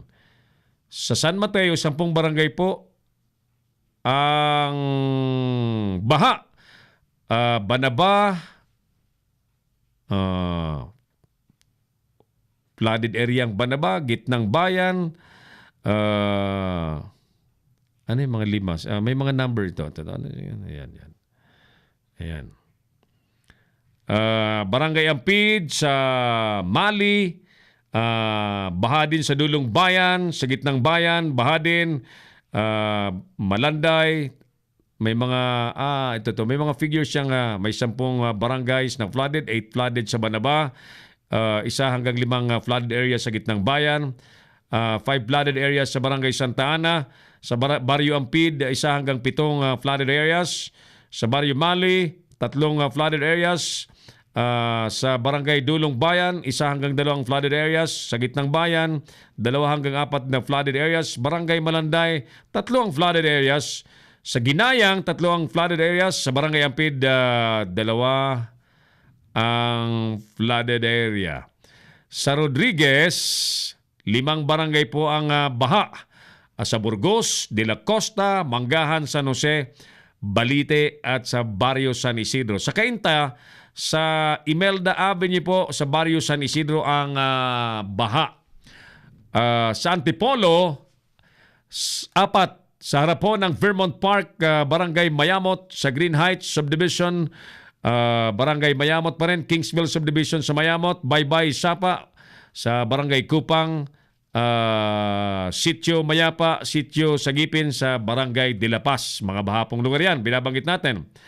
Mga lagay ng kalsada sa Calabarzon area, all roads are possible except sa Vermont Park, sa Antipolo Creek, Marcos Highway, Barrio Mayamot, not possible. San Mateo, Cambal Road, Gitnang Bayan, 1, hindi po possible. Patiis Road, Barrio Malanday, Pelbel, Santa Ana, not possible. Cainta in front of Estradilla Condominium, Imelda, Barangay San Isidro, not possible for light vehicles. Mga bilang po ng evacuation center ngayon, sa Cavite ho, galing po itong impormasyon sa Provincial Police Office. Sa Cavite may 88 na evacuation center. Sa Batangas po, 171 ang active na evacuation center ngayon. Rizal Province may 158, sa Quezon 0. Ang bilang po ng mga evacuees, lahat po ay 19,634. Sa Cavite po ay 415 evacuees. Sa Rizal ay 19,184. Yan po ay mga pinagsama-samang evacuees sa San Mateo, 9,031. Sa Cainta, 60. Rodriguez, 10,065. At sa Antipolo po may 28. Casualties, wala pong patay, wala pong nawawala, wala pong nasugatan. Number of personnel deployed, SAR, ano itong SAR? Number of SAR, medyo nalito rito. Cavite, 33, Laguna, 81. Sa Batangas, 21, Rizal, 81. Sa Quezon, wala. Special action response ba ito? Yan. Personnel on standby, 775. Sa Cavite, may 105 na on standby personnel para rumisponde. Sa Laguna, 216. Batangas, 197. Rizal, 95. Quezon, 162. Wala pong mga nasira. Ayan po yung information na pinid po sa atin ni kasamang Koy Hipolito Laura sa ating palatuntunan. Si Errol Dacame, ang Kamaong Asero. Dalawa na lang na lugar ang puntahan natin, Quezon City area at Tacloban City. Si Bernard Mendoza at si Hil Tamayo. Standby natin ang ating mga kasama dyan, si Paring Hil at si Bernard Mendoza. Ano po ang naging epekto ng bagyong Karding sa inyo po mga lugar? Feel free to tell us at ipakita po natin sa mga kinaukulan. Yan. Sige. Oras po natin, 7 minuto bago mag-alas 3 ng hapon. Pasadahan na natin. Nagbabalik si Paningani Oro sa Marikina City. Immediately after Marikina, isunod natin ang Quezon City, Tacloban City, iba pa mga lugar, yung mga kababayan natin gustong tumawag sa atin, you're welcome. Alright, balikan natin ang ating live feed sa Marikina City. Paningani, muli, magandang hapon sa inyo dyan. Pasok ka ulit.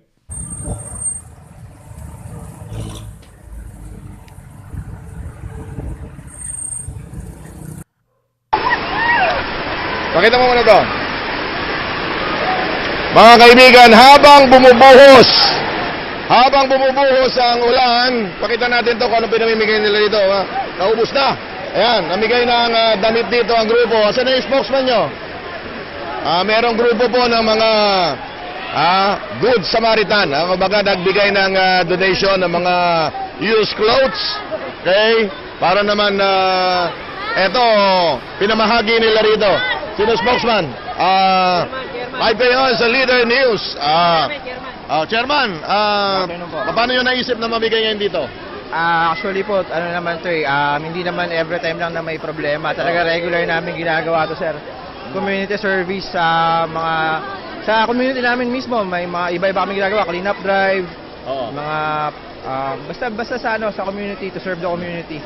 And so happen medyo biglaan yung pagtaas ng tubig. So naisipan namin kagabi na ito, kahit mga konti lang yung na may provide namin is makatulong kami sa mga kapwa namin. Narito tayo. Yan, kita natin. Ano pinamigay nyo ngayon dito, Chairman? Ano lang, sir, konting pinagambagan namin na arroz caldo, tsaka nilagang saging, tsaka nilagang itlog.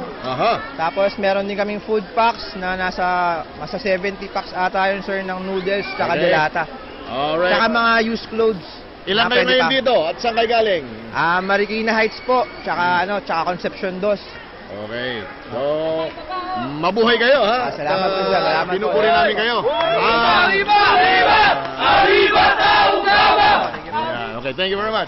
Okay, yan po ang mga volunteer nagbigay ng donasyon ng kung ano-anong maitutulong sa mga evacuees dito sa Malanday Elementary School na ngayon ay pasamantalang natutuluyan ng may 1,000 mahigit na mga pamilya na naapektuhan po naman ng baha. Mula rito sa Malanday Elementary School, ito po si Gani Oro, nag-uulat. Si Errol Dacabe, ang Kamaong Asero. Okay. Thank you sa live feed ni Paring Gani Oro. Sinulungan po namin yung ate ko. Dati na buwang inaabot ng tubig yung bahay nyo? Next na. Ayun lang din po. Ngayon lang. Saan po kayo tumutuloy ngayon dito? 10:39. Ilan po kayo sa pamilya nyo? 6 po. Ilan anak nyo? 4 na anak. Sige po, dito na muna kayo. Ba't hindi pa ako kayo makakabalik sa bahay nyo? Hindi pa kayo makabalik sa bahay nyo? Bakit? Hindi po namin nalilinis eh. Hindi po namin alam kung paano umpisahan po. Lubog. Nakatingin na.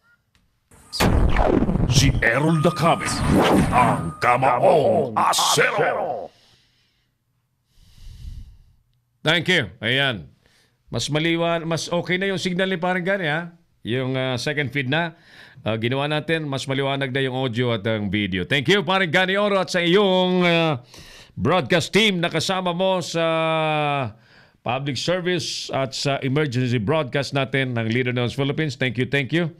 At ulitin natin, ganyan po yung ating binabalak na gawin at i-implement sa lahat po mga Leader News reporters natin nang makapag-live po sila kahit saan man sila naroon. Good afternoon, Sir Errol, watching here in Cebu City. Sabi niya, sabi ni Ma'am Erlinda Selvano Cañedo. Hi, Ma'am Erlinda Cañedo. Magandang hapon po sa inyo dyan sa Cebu. At sa mga kababayan nating nakasili pa rin sa ating palatuntunan, sa mga taga Rizal at iba't iba pang lugar na nanonood po sa atin. Thank you, thank you. Okay, one more time sila Bernard, tawagan na natin para makapasok na, at si Paring Hill Tamayos, Tacloban City. Habang si Manoy Roger Bron Umeres dyan sa Bacor, Cavite ay nanonood din po sa atin. Thank you. Ang ating telepono ulit, 092749427175 at 0949-7365000. Sarap na magkape, no? Kaya lang, kain muna tayo. Di pa ho kami nagtatanghalian ni Engineer Oliver. Kami magkasama lang muna dito at linggo-linggo. Yung ibang kasama namin ay wala sa studio. Ganun po talaga ang buhay ng ang buhay po ng media. Habang may nangyayari, lalo pong kailangan na magtrabaho at magserbisyo. Tuloy-tuloy tayo. At kumusta ang mga taga Bulacan area? Nako, sa Bulacan. Ang Bulacan area po ay isang mababang lugar din, ano? Kumusta kayo si Paring Tony?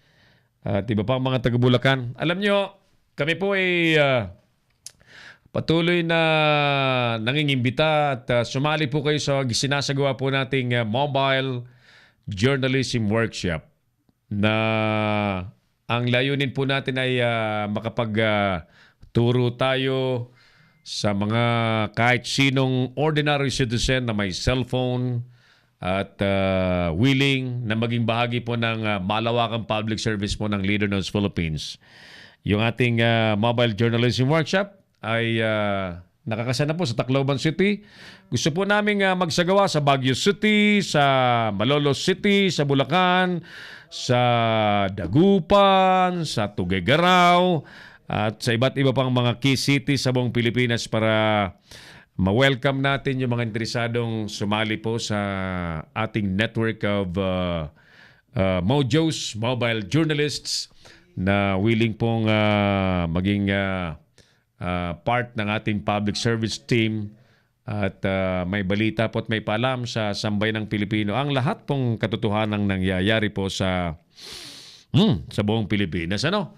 So, pwede po rin po kaming makipag-institutional partner. We're open for institutional partnership kahit sa mga LGU, sa private organizations who can facilitate the gathering of the people, or kung meron na po kayong existing na organization and you are willing to be a part of the mobile journalists ng Leader News Philippines, kami po'y kontakin nyo lamang sa mga teleponong binabanggit ko at simulan po natin ang ating collaboration para mas marami po ang ating matulungan sa ating bansa. Si Errol Dacame, ang Kamaong Asero. Alright, sige. So, we're trying to establish our signal sa Quezon City at sa Tacloban. Ayan. Brian Antaso, tawag ka sa telepono at mabigyan ka ng instruction at kailangan nating may tuloy yung mga mobile journalism workshop sa iba't ibang lugar. Ayan. Okay. Ayan. Sinong nandiyan na? Si Bernard Menyosa ay ready na sa ating linya. Si Errol Dacame, ang Kamaong Asero. Gawin po natin ang lungsod ng Caloocan. Naroon si Bernard. Kumusta kaya ang magdamag sa Caloocan, sa may Quezon City area, sa mga lugar na binantayan ni Bernard 24 oras? Bernard Menyosa, partner, magandang hapon. Kumusta kayo dyan? Ka-Errol, medyo hindi yata maganda. Oo, kasi magdamag at kaninang alauna ng madaling araw kami nakarating sa aming bahay. Mula pa doon sa bahagi ng Santa Mesa kahapon ng umaga. And then bandang alas 7 ng gabi ay nag-umpisa kaming magbiyahe sa kahabaan ng EDSA. Epifanio dito sa Avenue, EDSA, puntang Novaliches City. Pero alam mo ang nangyari ka, Errol, nakarating roon, stranded kami ng 5 oras sa gitna ng EDSA. Halos hindi na umuusan na sasakyan kagabi. At mga tao ay para bagang naulit muli yung undoy. At nakarating kami nga sa Novaliches area, mga alauna na ng madaling araw. Kahapon ng umaga, medyo okay pa sana yung kasi orange rainfall lang advisory na pinapadala ng NDRRMC. Pero nung bandang alauna ng hapon, alas 12 o alauna ng hapon, ay nagpatuloy sila na red alert na ang red rainfall advisory na sa banda bahagi at sa buong Metro Maynila.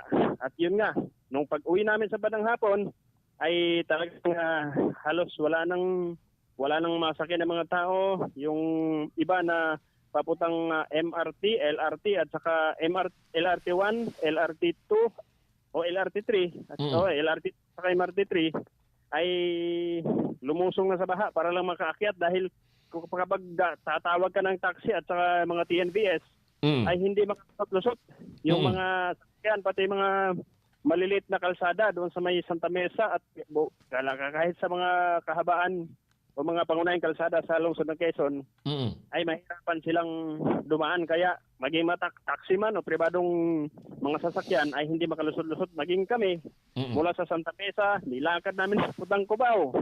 Pagdating ng Cubao, sumakay kami ng Cubao mga bandang alas 6 o alas 7 ng gabi. Yun nga, ang nangyari kagabi, lahat ng tao ay bumaba. Ang ibang tao ay bumaba at naglakad na lang papunta sa kanilang mga destinasyon. Kami naman ay nanatili sa sasakyan hanggang pagdating namin sa Novaliches. Ayun, dumating kami hanggang alauna ng madaling araw. So sa ngayon ay kagabi nga, pagdating namin maulan pa rin.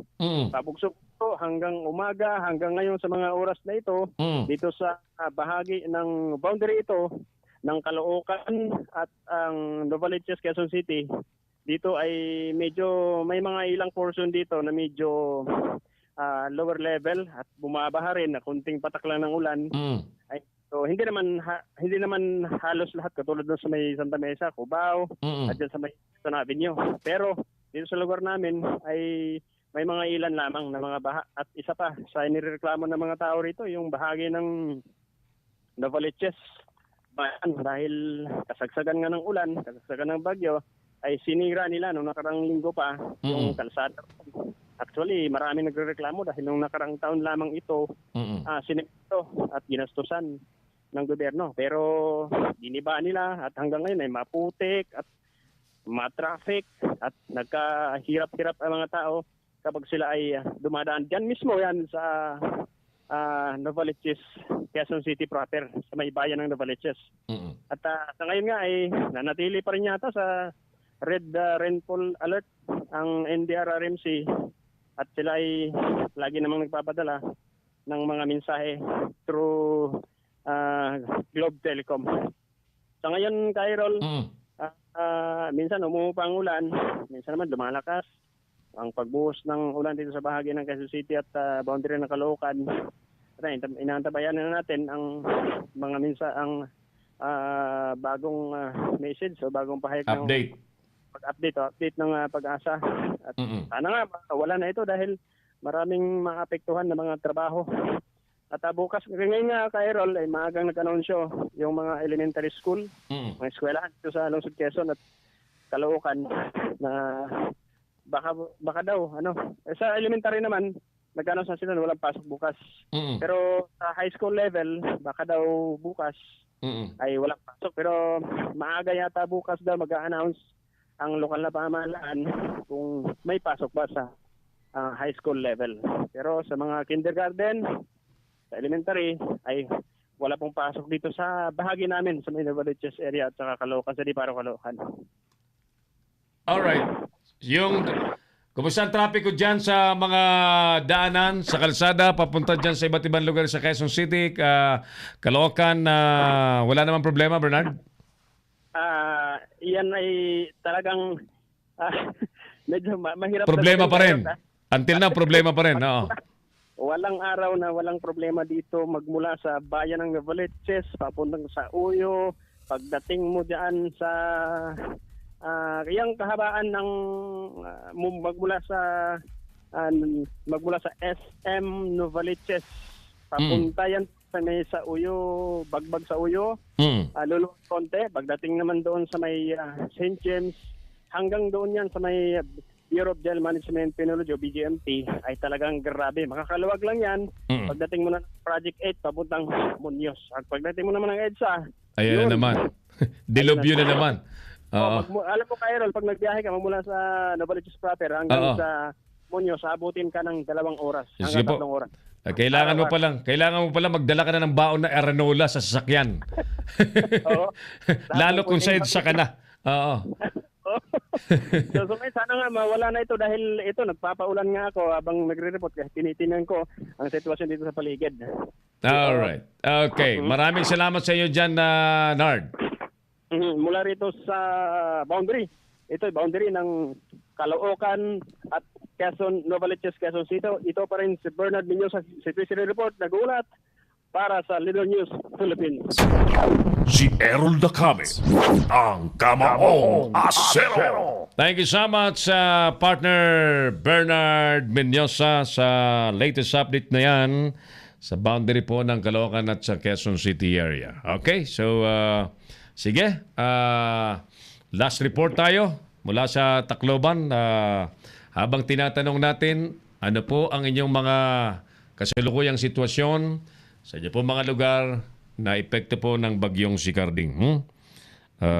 Siguro mahina din yung signal ng kaya kailangan talaga natin yung panibagong telco player sa Pilipinas. Yung ating mga kababayan nakadepende po sa cellphone. Pagka ganitong panahon, minsan frustrated talaga. Kabayang Mar Era dyan sa Sorsogon Province. Kumusta ka dyan? Si Joe Perez, kumusta ka? Maray na hapon. Yan. At si Ma'am Erlinda Cañedo, nabasa ko nito. Malakas ang ulan dito. Nandyan pa, nakapatch pa partner yung naririnig ko pa. Ayan. Sabi dito ni Dato Mamamahayag, Manoy Errol, malakas ang ulan dito sa Maya Street sa Makati City. Ayan. Si Dato Mamamahayag ang nag-feed yan sa atin.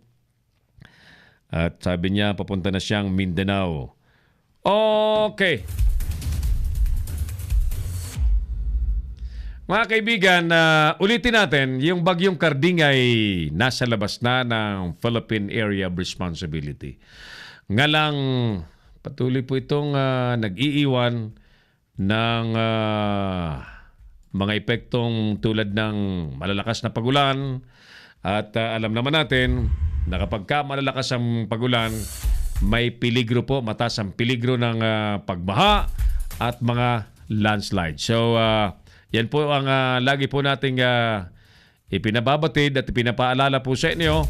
Patuloy pong magiging apektado ang mga lugar, mga sumusunod na lugar, bagamat ulitin ko, nasa labas na ng ang tropical storm na si Karding ay nasa labas na po ng Philippine Area of Responsibility at nagpapalakas po ito ng tinatawag nating Southwest Monsoon or Habagat.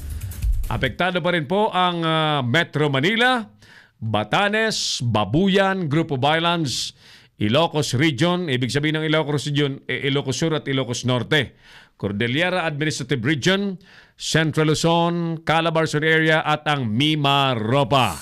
Makakaranas po ng tinatawag na monsoon rains at ang posible pong mga pagbaha ay maaaring mangyari at ang mga landslides. Ang Western Visayas and the rest of the Luzon areas, makakaranas po mga kaibigan ng maulap na papawirin at mga kalat-kalat pong mga pag-ulan na may pagkulog at pagkidlat pa rin. At sa Mindanao at sa nalalabing bahagi po ng Visayas mga kapatid, ay magiging maulap at maulap na papawirin ang mararanasan na mga may pagkalat-kalat pong ulan. Yan po ang update natin sa Pag-asa na may kaugnayan pa rin po sa bagyong si Karding at sa ating panahon. O bueno, sa ngalan po ng ating buong pwersa ng Leader News Philippines, News and Current Affairs Team ng Engineering, Creative and Operations natin, mga Leader News Patrol natin, mga nagulat sa ating palatuntunan, Nolan Ariola, Felix Tambungco, Bernard Benyosa, si paring broadcaster paring Gani Oro, Angie Puso, sino-sino pa? Baka may nakaligtan ako Felix Tambungco. Ayan, maraming salamat po sa ating mga kasamahan sa news team. At sa lahat pong mga nanood sa ating programa, maraming salamat po sa inyong patuloy na pagtitiwala. Mother Cathy Bergais, Joe Perez, sa lahat pong mga nanood, Sir Arman Hiron, thank you. Kahit nasa Davao ka ay hindi mo nakaligtang sumilip sa ating palatuntunan. Thank you! At sa ngalan po ng yan yung Long Reach Philippines, katuwang po ng Leader News Philippines sa Public Service. Ako pa rin po ang inyong kamaong Sero na kami. Maraming salamat. God bless Pilipinas. Inyong napanood ang mga batas na banat ni Errol Nakami sa Kamaong Asero. Abangang muli dito sa Leader News Philippines.